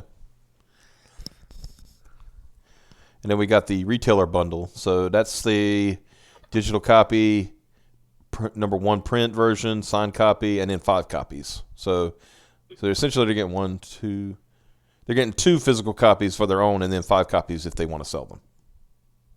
So they get 7 total. So they get 7 copies total. Yeah. I actually sold one of those to a retailer, but I didn't even know I had a donation button. This is my first campaign. I saw I got a donation. I didn't even know it was possible. So, Yeah, I got 7 going to him, but I wish that was an option I could turn off. Oh, the donate, yeah. Because some people just want to send $1 in or something just to help it fund, instead of buying something. They just want to help out. Yeah, but from what I understand, people also use that to like pump up their numbers artificially. Yeah. Not that I know of anybody who would do that. Preston. I do. Preston. I don't know anybody would do that. So what? Sorry. Original work bundle. That's $100. Oh, is this going to come with a original page? Okay, yeah. So you're sending an original page along with this bundle, and you got 4 more that can be claimed on that. Nice. And then they can kind of look through the digital file and pick out whatever page they like. Mm-hmm. First come, first serve. Yeah. That's nice. A lot of people don't get a chance to choose. It's like, hey, what are you going to get? I don't know. Something. Let's see. Yeah, the one that's already collected is by somebody that I'm pretty close to. Like, actually, on the one preview page, if you see the bar named Candy, that's actually named after her. Oh, okay. Oh, wife. Sounds adorable. Yeah. And my wife's tribute is in the second book. There's one of the towns. It's like a French provincial town's named after her. It's very nice. Candy. Never forget the people that got you here, right? That's the way I see it. Mm-hmm. Well, there's also Ethan. Ethan's also in the book. Oh, he is? Is he a what is he? It's just like an homage. There's a character. He's kind of a bumbling fool character, and it looks just like him. I mean, Are you saying that this is a boomer before the boomers were created? Is that what? Like a time traveling boomer. Meath Advanced Scrabbles presents Ethan, the time traveling boomer. It's a backup story to the new issue of a Robot Toad. Yeah. He's actually out of regenerations. He pops up in the middle of a battle in World War I. Oh no! How did I get here? Like the ultimate plot twist, he regenerates and turns into Mags. Oh. Oof. You know, I got my account, my Twitter account got locked yesterday because of Mags. Because I made a point about What'd you something. do? Well, I made a point because I was talking to Von Klaus on Twitter, right? And he was talking about Mags. And I made a point that Brian Visaggio, nobody cared who Brian Visaggio was. Nobody cared about his work. Nobody cared about anything about Brian Visaggio. When Brian Visaggio became Magdalene Visaggio, all of a sudden everybody wanted to buy her work. Everybody wanted to, do the, wanted to be involved with her and blah blah blah. That was all I said. Apparently, that's hate speech.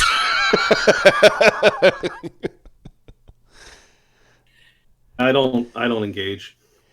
The people hated Jesus because they knew he was speaking the truth. Why are you booing me? I'm right. I was like that. Remember the meme? I know this meme's been around since 2014 when when with the Gamergate stuff and the block bot started and everything, and it had that meme with Jesus saying block, block, block, block, blocked. You're all blocked. None of you are free from sin. And it was and everyone was astonished by his doctrine. was it also Kamiya? Oh yeah.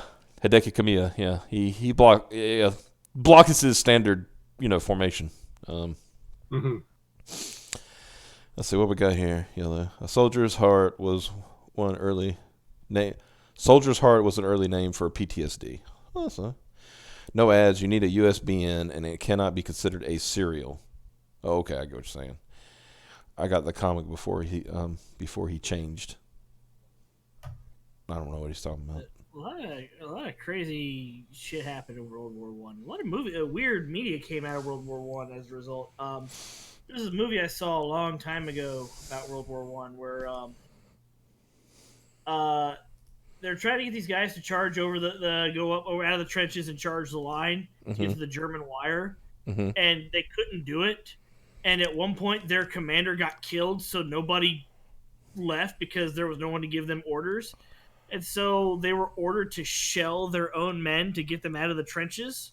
That happened. To which the dude refused, and he was court-martialed for it later.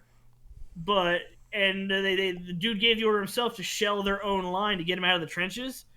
And because they failed to get through the German wire, eventually being pushed back to their side of the trenches, 4 guys are randomly selected from the entire company to be shot for cowardice. Mm-hmm. And I forget who the lead was in this movie. I have it on DVDs somewhere in my fucking storage room. But he's there trying to defend them, and he's not being allowed to defend them. All the shit that should be taken into account, they refuse to let it be taken into account. At one point, one of these guys gets fucking knocked out, and he's fucking comatose. And they're still going to shoot him.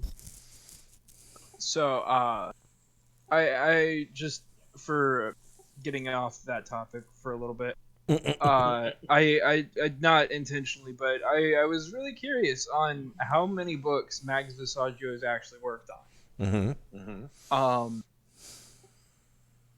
60 single issues, Okay. which is relatively low. 2 trade paperbacks, and is the editor for 1 book. But remember, Just 1 issue of 1 book. My bad. But remember, in the span of a year, they have created 1,500 pages of comics, and they have TV shows that are being made, and all that good stuff. Yeah. Sure. Is it? It's a funny TV because show it's like for people who generally, claim to oppose corporatism. Mm-hmm. Of like, we win because we have big corporations behind us. Yeah. No. Almost everything Max Visaggio has done has been just pure corporate books. I think Kim and Kim are the only actual like independent books. Didn't she? She's the one that did the run on. Was it? She did that Transformers Visionaries and Visionaries, and she made the comment about because she tries to play herself off as like a commie, and she made the comment about like, I'm doing this book, but I'm about this about selling toys when I'm a total communist or something like that, and I'm like, no, nobody told you had to do the book. Yeah. I'm sorry. I mean, you can see my screen name. I'm when somebody is like talking shit about Transformers, I might have an issue with that. Just a slight one. Just a slight one. So, but anyway. That's all the way. So what? No. The idea was Visaggio liked Andrew Jackson, except for his racism in the Trail of Tears. Best way to explore those characters' traits without the racism was to make him the only human in the setting. So basically, she or Brian did a book about Andrew Jackson in space. Yeah. Let's go through Max Visaggio's awards and nominations real quick. I don't really want to, but okay. We're gonna have a laugh. Okay. 2017 Eisner Award for Best Limited Series, Kim and Kim, nominated. 2017 Glad Media Award for Outstanding Comic Book, Kim and Kim, nominated. 2018 Glad Media Award for Outstanding Comic Book, Quantum Teens or Go, nominated. 2019 Glad Media Award for Outstanding Comic Book, Oh Shit, It's Kim and Kim, nominated. 2019 Eisner Award for Best Limited Series, Eternity Girl, nominated. What you're trying to say is always a bridesmaid, never a bride? Why would I say that? The Eisners are a fucking joke now anyway. Also, story about fucking Andrew Jackson, and you don't even go into all the crazy cool shit that Andrew Jackson had happened to him. Yeah. Like Andrew, I mean, we'll get into that another day about Andrew Jackson, or we'd be here all night. Andrew Jackson versus White Death. Oh, See, that would be interesting because whereas White Death could get the drop on Jackson, the bullets might be too scared to leave the gun. There's historical precedent for that. Yeah. We've got where attempted assassination attempts where the guy shot, fired twice and the gun misfired both times. Mm-hmm. And then they both misfired. They both misfired. He had 2 guns. One misfired and then the other misfired. Then he beat the shit out of the guy. They had to pull Jackson off the guy to save the assassin's life. Yeah. So I'm going through Max Visaggio's bibliography here, right? I'm sorry. Yeah. I just pure morbid curiosity. A few things kind of scream out to me. They got hired by Boom Studios for one singular part of an anniversary special in Mighty Morphin Power. Typically, that's your like trial thing, right? They'll bring you in, see how you write a story. If you do good, sells well. but never again. The Dark Horse Comics Calamity Kate number 1 through 4. I thought comics normally ran to number 5 so they could get a trade paperback. Well, you know. By the way, the word isn't bibliography; it's actually oeuvre. Amanda Lucy has a question. He says, "Let me ask the real question: has a Mags project ever turned a profit?" Looking at the sales numbers, probably not.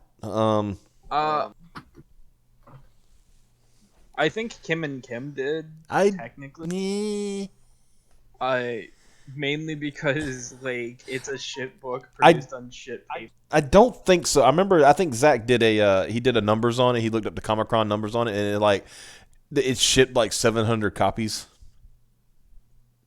I think even Just Some Guy did shit about it. Yeah, and it's like there's no way that she could have made a profit on it. I think Just Some In Guy. fact, it's so bad. Like I think like at when she goes to these conventions that she actually has to give them away. I think Just Some Guy, one of his commentaries going through Kim and Kim was that the characters don't want to be there. She doesn't want to be there. JP, that's your next project. You got to write a book about a character that doesn't want to be in your comic. I mean, I think I've already done that. Oh, okay. So in total, No, seriously, if you see the cover there on the back cover, Uh-huh. it's basically a continuation of that hellish war landscape. Mm-hmm. Going to be the main character crawling towards the edge of the page. Where's this? Is this on the preview images at the top? Oh, that's what it's going to be. It's just going to continue. It's going to wrap around the book. Yeah. Okay. Crawl out of the book. So he's like, "Get me out of here! This is a hellscape." Oh. Yeah. Here, let's go through her DC Comics bibliography real quick. You guys are gonna enjoy it. Okay. Shade and the Changeling Girl number 4. Element Girl Backup Only 2017. Oh. JLA Doom Patrol Special number 1. Eternity Girl Backup Only 2018. Mm-hmm. Mother Panic / Batman Special number 1. Eternity Girl Backup Only 2018. Shade the Changing Girl / Wonder Woman Special. Eternity Girl Backup Only 2018. Cave Carson Has a Cybernetic Eye / Swamp Thing Special. Eternity Girl Backup Only 2018. I'm starting to wonder if the Eternity Girls are just not reprints of the same story. They are, because Eternity Girl number 1 through 6 2018. Refresh my memory, but aren't backup stories typically non-canon? Yeah. A fun little extra story. Yeah. And then she actually got to work on a Superman story and a Wonder Woman story. The Superman story was in Cursed Comics Cavalcade number 1, where she got to do a Superman backup. Sorry. New Talent Showcase 2018 number 1, where she got to do a Wonder Woman backup. So, Amanda Lunacy just pointed out, Image takes 100% of the first 250 comics sold. So she didn't even ship 2,500. Yeah, 2,500. So she didn't ship that many. So no way that she made money. So we can get all of these for $1. Well, I mean, you could get all of Goddess Mode. You get the entire run for $1 in some places. So, I mean. Yeah.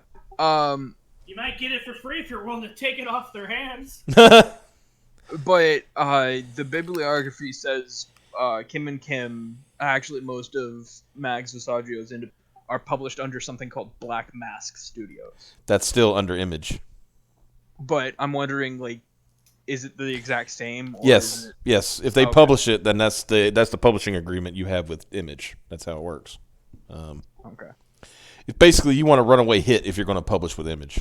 So, yeah. I'm looking through these books that Black Mask Studios made, and these are all fucking awful.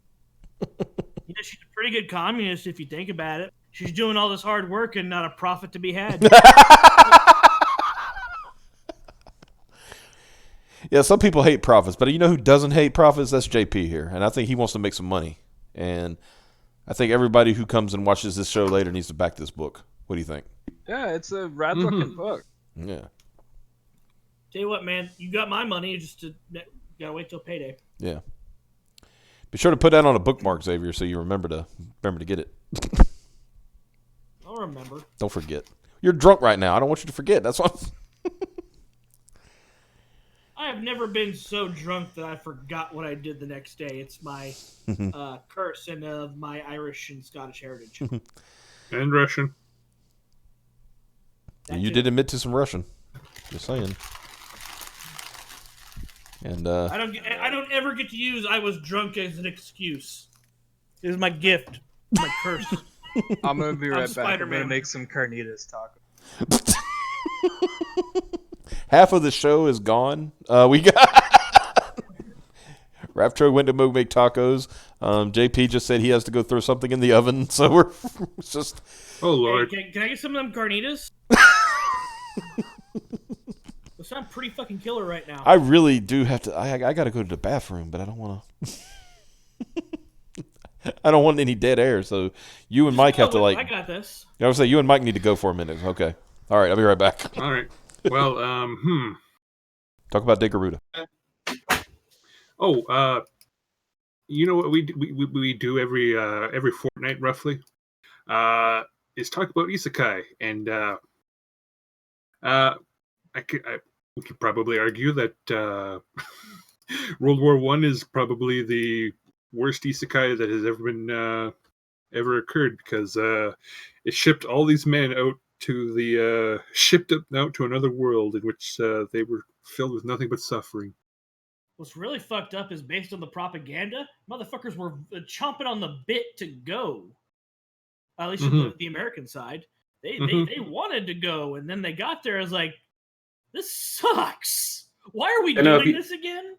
If you read Kipling, German poetry at the time, you know, it was all just beating the drums of war, and that was really World War I was really where that kind of, because it was the first like global conflict in which fighting it were literate enough to convey their experiences, and so we weren't getting this version of the war where, oh, this is great and heroic. Go get them, boys. Pretty tragic and sad. Yeah, it's, you had stuff like the Christmas Truce, which is one of my favorite stories to come out of World War One. So I got a good one for you, actually. Go ahead. So one of my favorite World War I poems is by a woman named Mary Borden. Mm-hmm. You know, what would a woman know about what was going on in World War I? But she's actually a really interesting woman. She was the daughter of like Chicago wealthy. Right. And so she had every right to just do nothing but, you know, live it up in Chicago in the 1910s and 20s.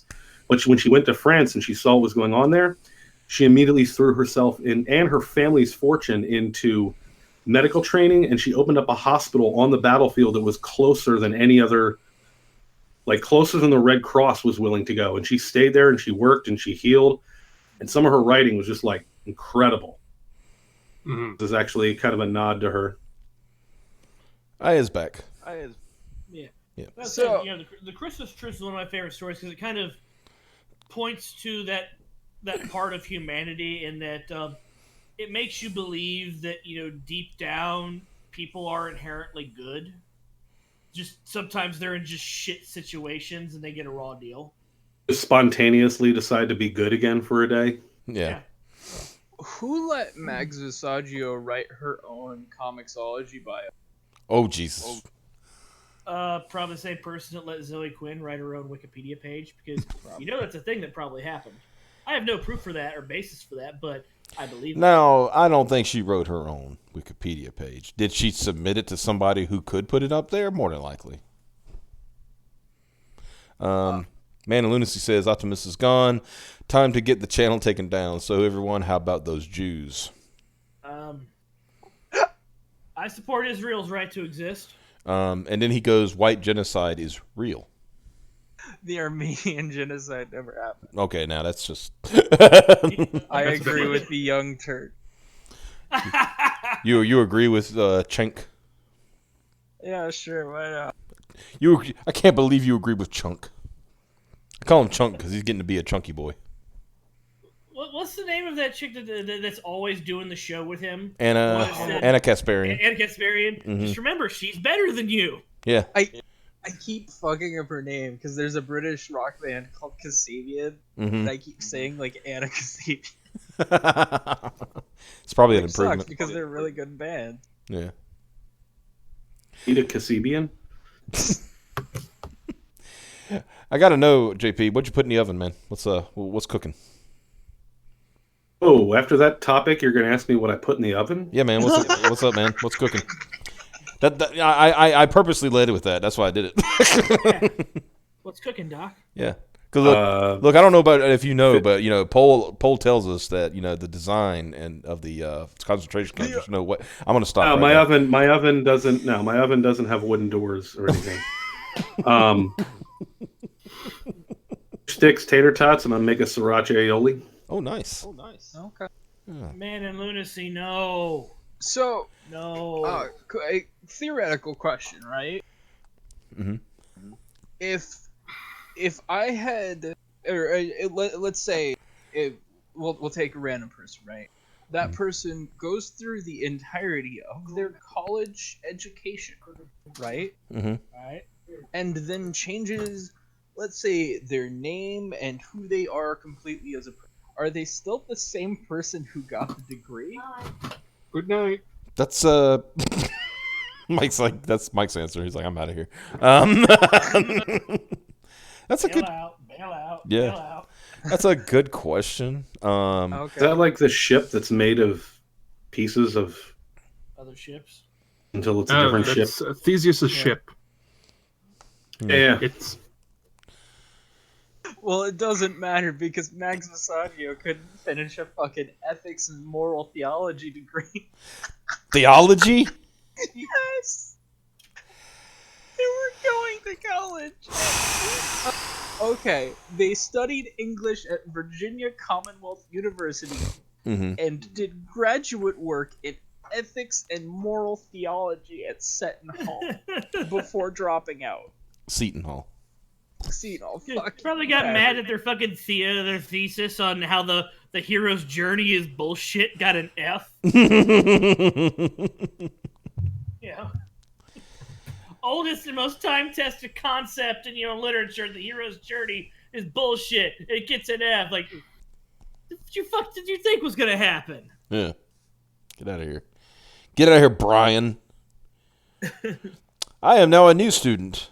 My name is Magdalene. I don't know who this Brian person is, but they sound like an asshole. Totally not that person. Yeah. Guys, you realize that's just Brian. He shaved his beard, right? Shh. Don't tell him. He doesn't get it. How do you do, fellow women? I'm also a whammon. I deserve respect. Tell me about your periods. I too enjoy good periods. Well, what Raptro said kind of because I remember that was a question when Bruce Jenner became Caitlyn. Did Caitlyn win those gold medals, or did Bruce win those gold medals? Because according to how it supposedly works, the old name is a dead name, right? Mm-hmm. So that means Bruce Jenner is dead. That means it because other name that I just heard but can't remember competed in a league that they weren't supposed to. Therefore, those wins are illegal now. They don't count. Mm-hmm. Of course, I always say that Bruce Jenner did it so he could get out of a murder charge, but that's just me. I'm sorry, this is going places. I think that's the problem. That's the real problem with the trans activists is they've muddied the water of the conversation to such an extent that they're only hurting themselves. I mean, 40% of them do that already, but Jesus fucking Christ. I mean, and people don't. People want to get mad, but there is the term transgender is a real thing. Like I have trans friends, and they're like, they're not huge cunts about it.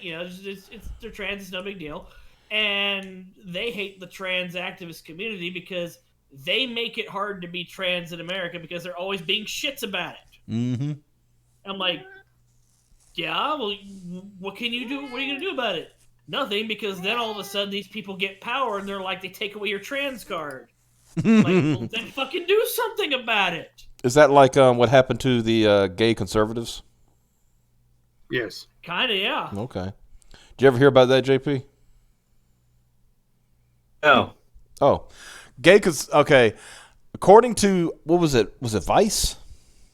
Probably Vice or Vox, one of the two. Vice or Vox. It was one of the V's, and was retold on CNN that you cannot be gay and be a conservative. You just sleep with other men. No. That's what they said. You can't be gay and conservative. You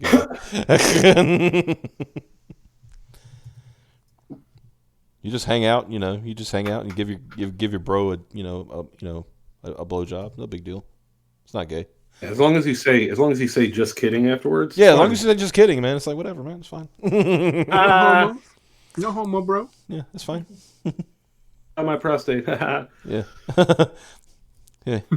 Haha, I skeeted in his face. Haha. Just a prank. Just a prank. Haha.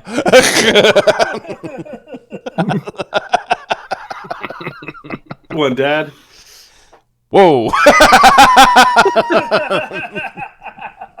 I was getting ready to say too far, but now I remembered where we're at. I think the farthest we went was when we were dunking on Cap earlier before the show. Oh yeah. Our local actually not gay but gay friend. Well, I'll ask you, JP, how would you feel if you got a friend, right? And he's a Florida man, so already he's got points against him, right? And he draws. He's an artist, and he draws like chicks with dicks, right? And on top of that, you call him gay and you make fun of him for being gay. Not that you be gay, that's fine, but And then his answer to that is to tweet, "The next guy who calls me gay, I'm going to suck their dick." What would you think? What would you do with that information, brother? Ian, do you have his number? Or? I mean, yeah. I can get you in touch with him. I mean, he's into this Discord. He's I'm waiting to hear the part that's like a problem. Oh.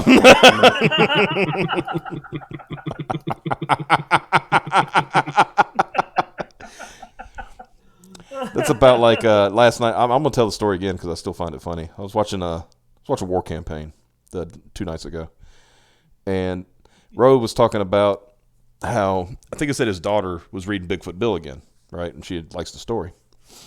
It's just the way he said it and the look on his face that got me. He just went. He was just sitting there. He says like, so she don't know all the information everything that's going on with Doug. She doesn't nothing about that. And so she she read the book before and she kind of forgot about it. Now she's reading it again. She's like, Daddy, I really like this book. He says, the thing is, I don't know how to tell this child that this author, the man who wrote this book, is gay.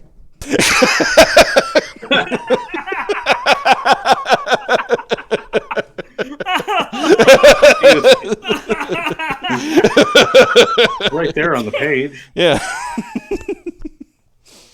Obvious. Yeah. He's famous for his most famous work is a wriggling penis that talks, and somebody made a video game out of. Yeah.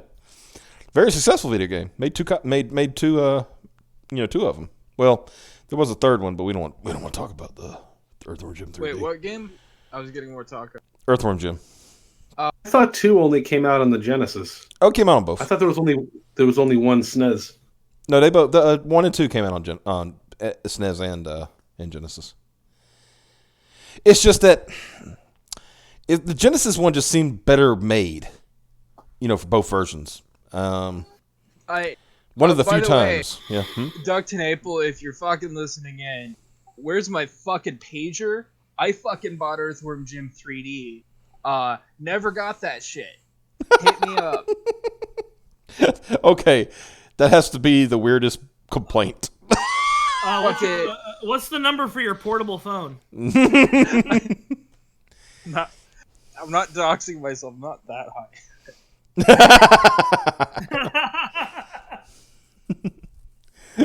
But no, fucking yeah, no, seriously, Doug Tonaple, hit me up. You owe me a fucking. Yeah.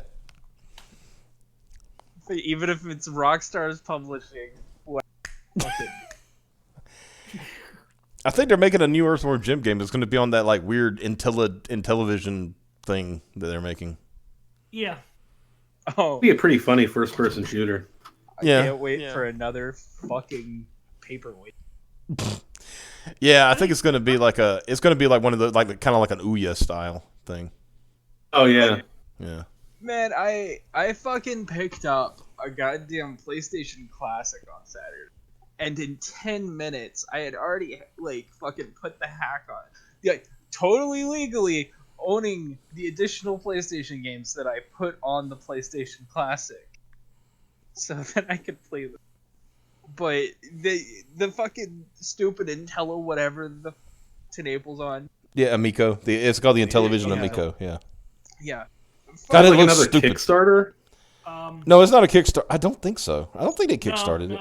No, it's being Tommy Tallarico bought Intellivision, or the name Intellivision, and he's funding it. And Tommy Tallarico still has contacts, so he can still get money when he wants it because he was doing Video Games Live, the concert, for fucking ages. That was just him playing music he liked.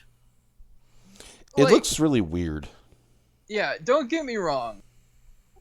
I like the idea of a very cheap console under $200 with games under $10. Mm-hmm. I love the idea that they're not going to do any DLC or in-app purchases or loot boxes.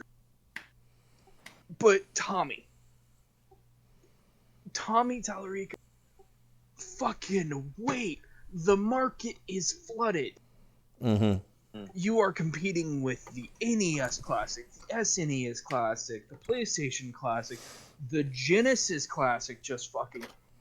I gotta get that too because I have the SNES Classic. I missed the NES Classic, but that's no big loss because I have all those games for my HD NES. Mm-hmm. Well, and even then, you have to think about the fact that video game companies like fucking Nintendo is now doing the fucking, if you have a Switch, NES Online. So you get classic games every fucking month. SNES Online, you get classic games every fucking month. They're probably gonna launch the fucking. I just Not only that, but downloaded- how many emulator sites are there now? Tons. Not as many as there used to be since Nintendo did that big I just crackdown. downloaded the SNES Online from the Switch, and I'm actually shocked at the games they're giving away for free. Star Fox, Link to the Past, Metroid Prime, Yoshi's Island, Super Mario World. Here's some more information about the Amico. Will cost between $149 and $179, and you have to download games that'll be between $2.99 and $7.99.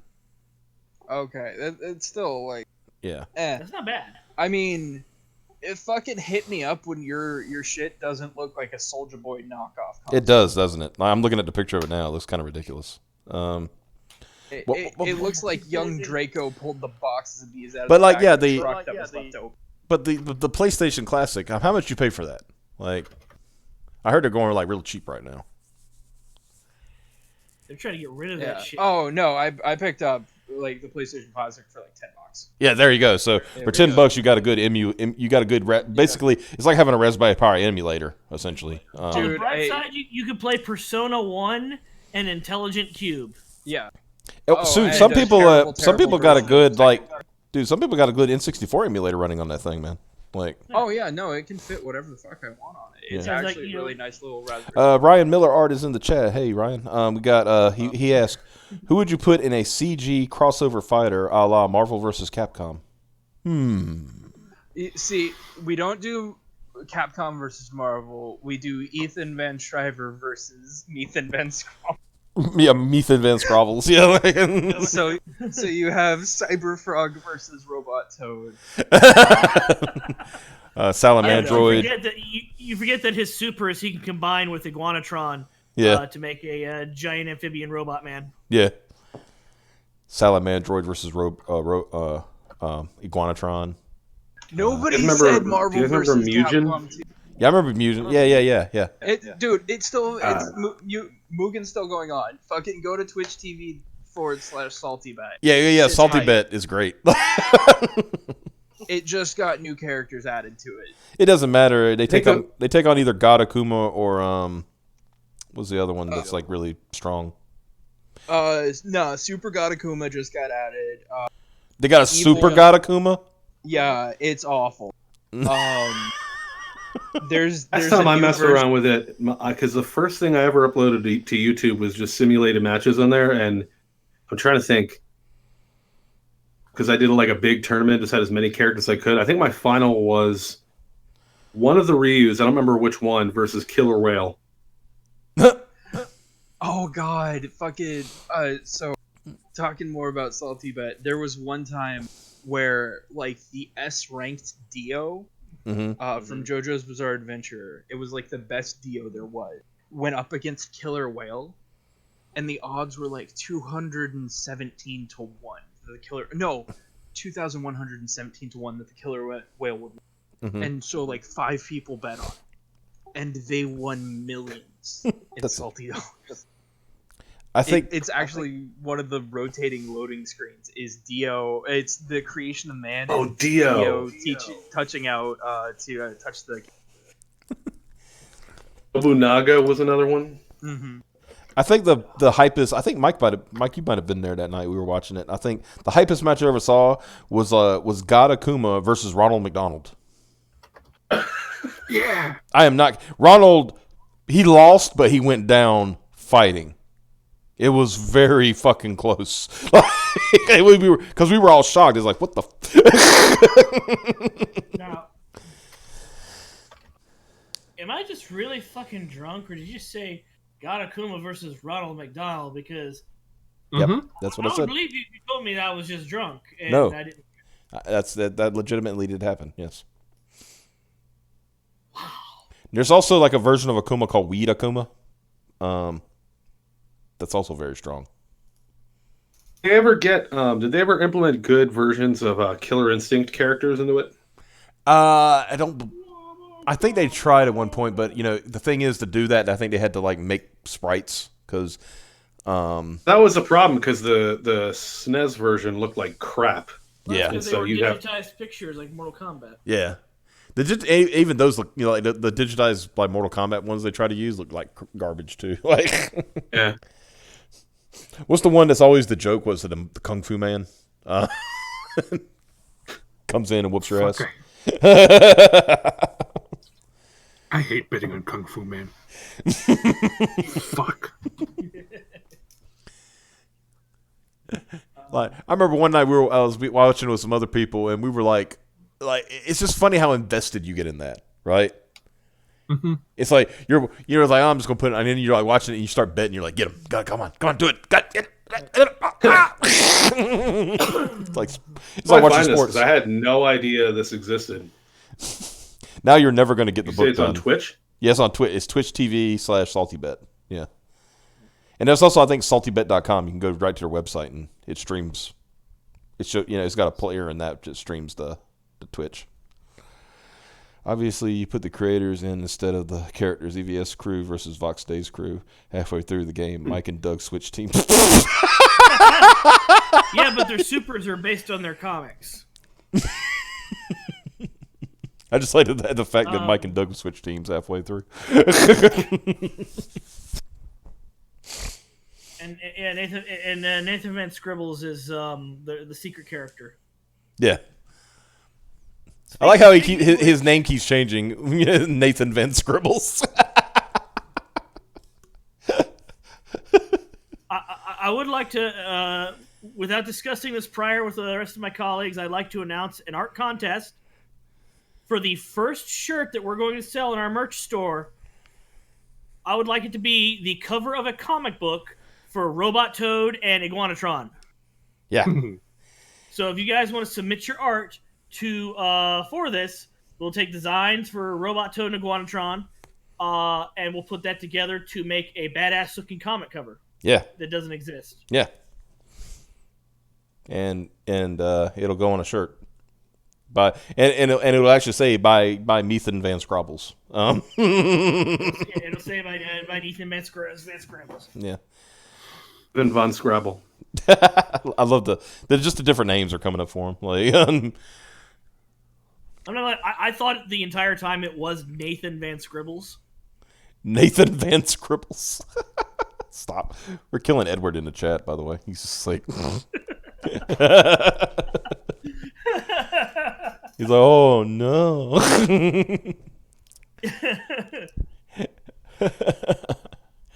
Well, it's been a little over 2 hours. I think it's time to close up shop for the night. JP, if you got any last words for the people who will watch this later and come across this?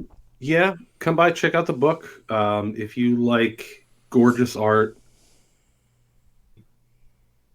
like stories about people overcoming the worst and finding the best versions of themselves, have the book. All support's appreciated. And even if you don't back, we appreciate you coming by and checking us out. But definitely click that link down below. Come see what we're all about. Yeah, click the link, and like I said, even if you can't support it directly, try to share it, on your different varying social media platforms if you're on there. Yeah, get as much reach as you can. Help the guy out. I mean, if you like what you see, I mean, I've only known this guy for fully for about 3 hours, and I think this guy's awesome. Yeah, I kind of want to hang out with him. Yeah, I'd buy this man like a few Mike's Hards. That's that's the other thing, guys. Thank you so much for. Yep, go ahead. Having me on. Oh yeah, definitely, and anytime you want to come on, man, just let me know. You want to? Just come out and chill with us sometime. Yeah. Where are you guys? Well, we're here right now. Okay. I think I know where that is. Yeah. We're here, the book, and on Twitter, the regular channel, but you can Optimus Deadpool is my main, so you can check me on there. Most of these guys I follow, so I think Xavier is at the Harkonnen on Twitter. Mike is Super Nerd Mike at Super Nerd Mike. Yeah, Raptro is not Raptro. He's trying to throw everybody off on Twitter. Because I don't want you people fucking following me, but it doesn't work. Yeah, it's like who is this not Raptro? It must be Raptro. Links are in the description. Yeah, the links are in the description for everything. So. If the book gets fully funded, I'll fucking toss in my carnitas recipe to the inevitable graded 0.5. Yeah. That have Sunny D? It uses something like Sunny D, yeah. Raptor will do a video showing you how to make those carnitas. Yeah. Because I use that orange Fabuloso from the dollar store. Fabuloso's fucking laundry detergent. What? Serious? Yeah, Fabuloso's fucking soap, man.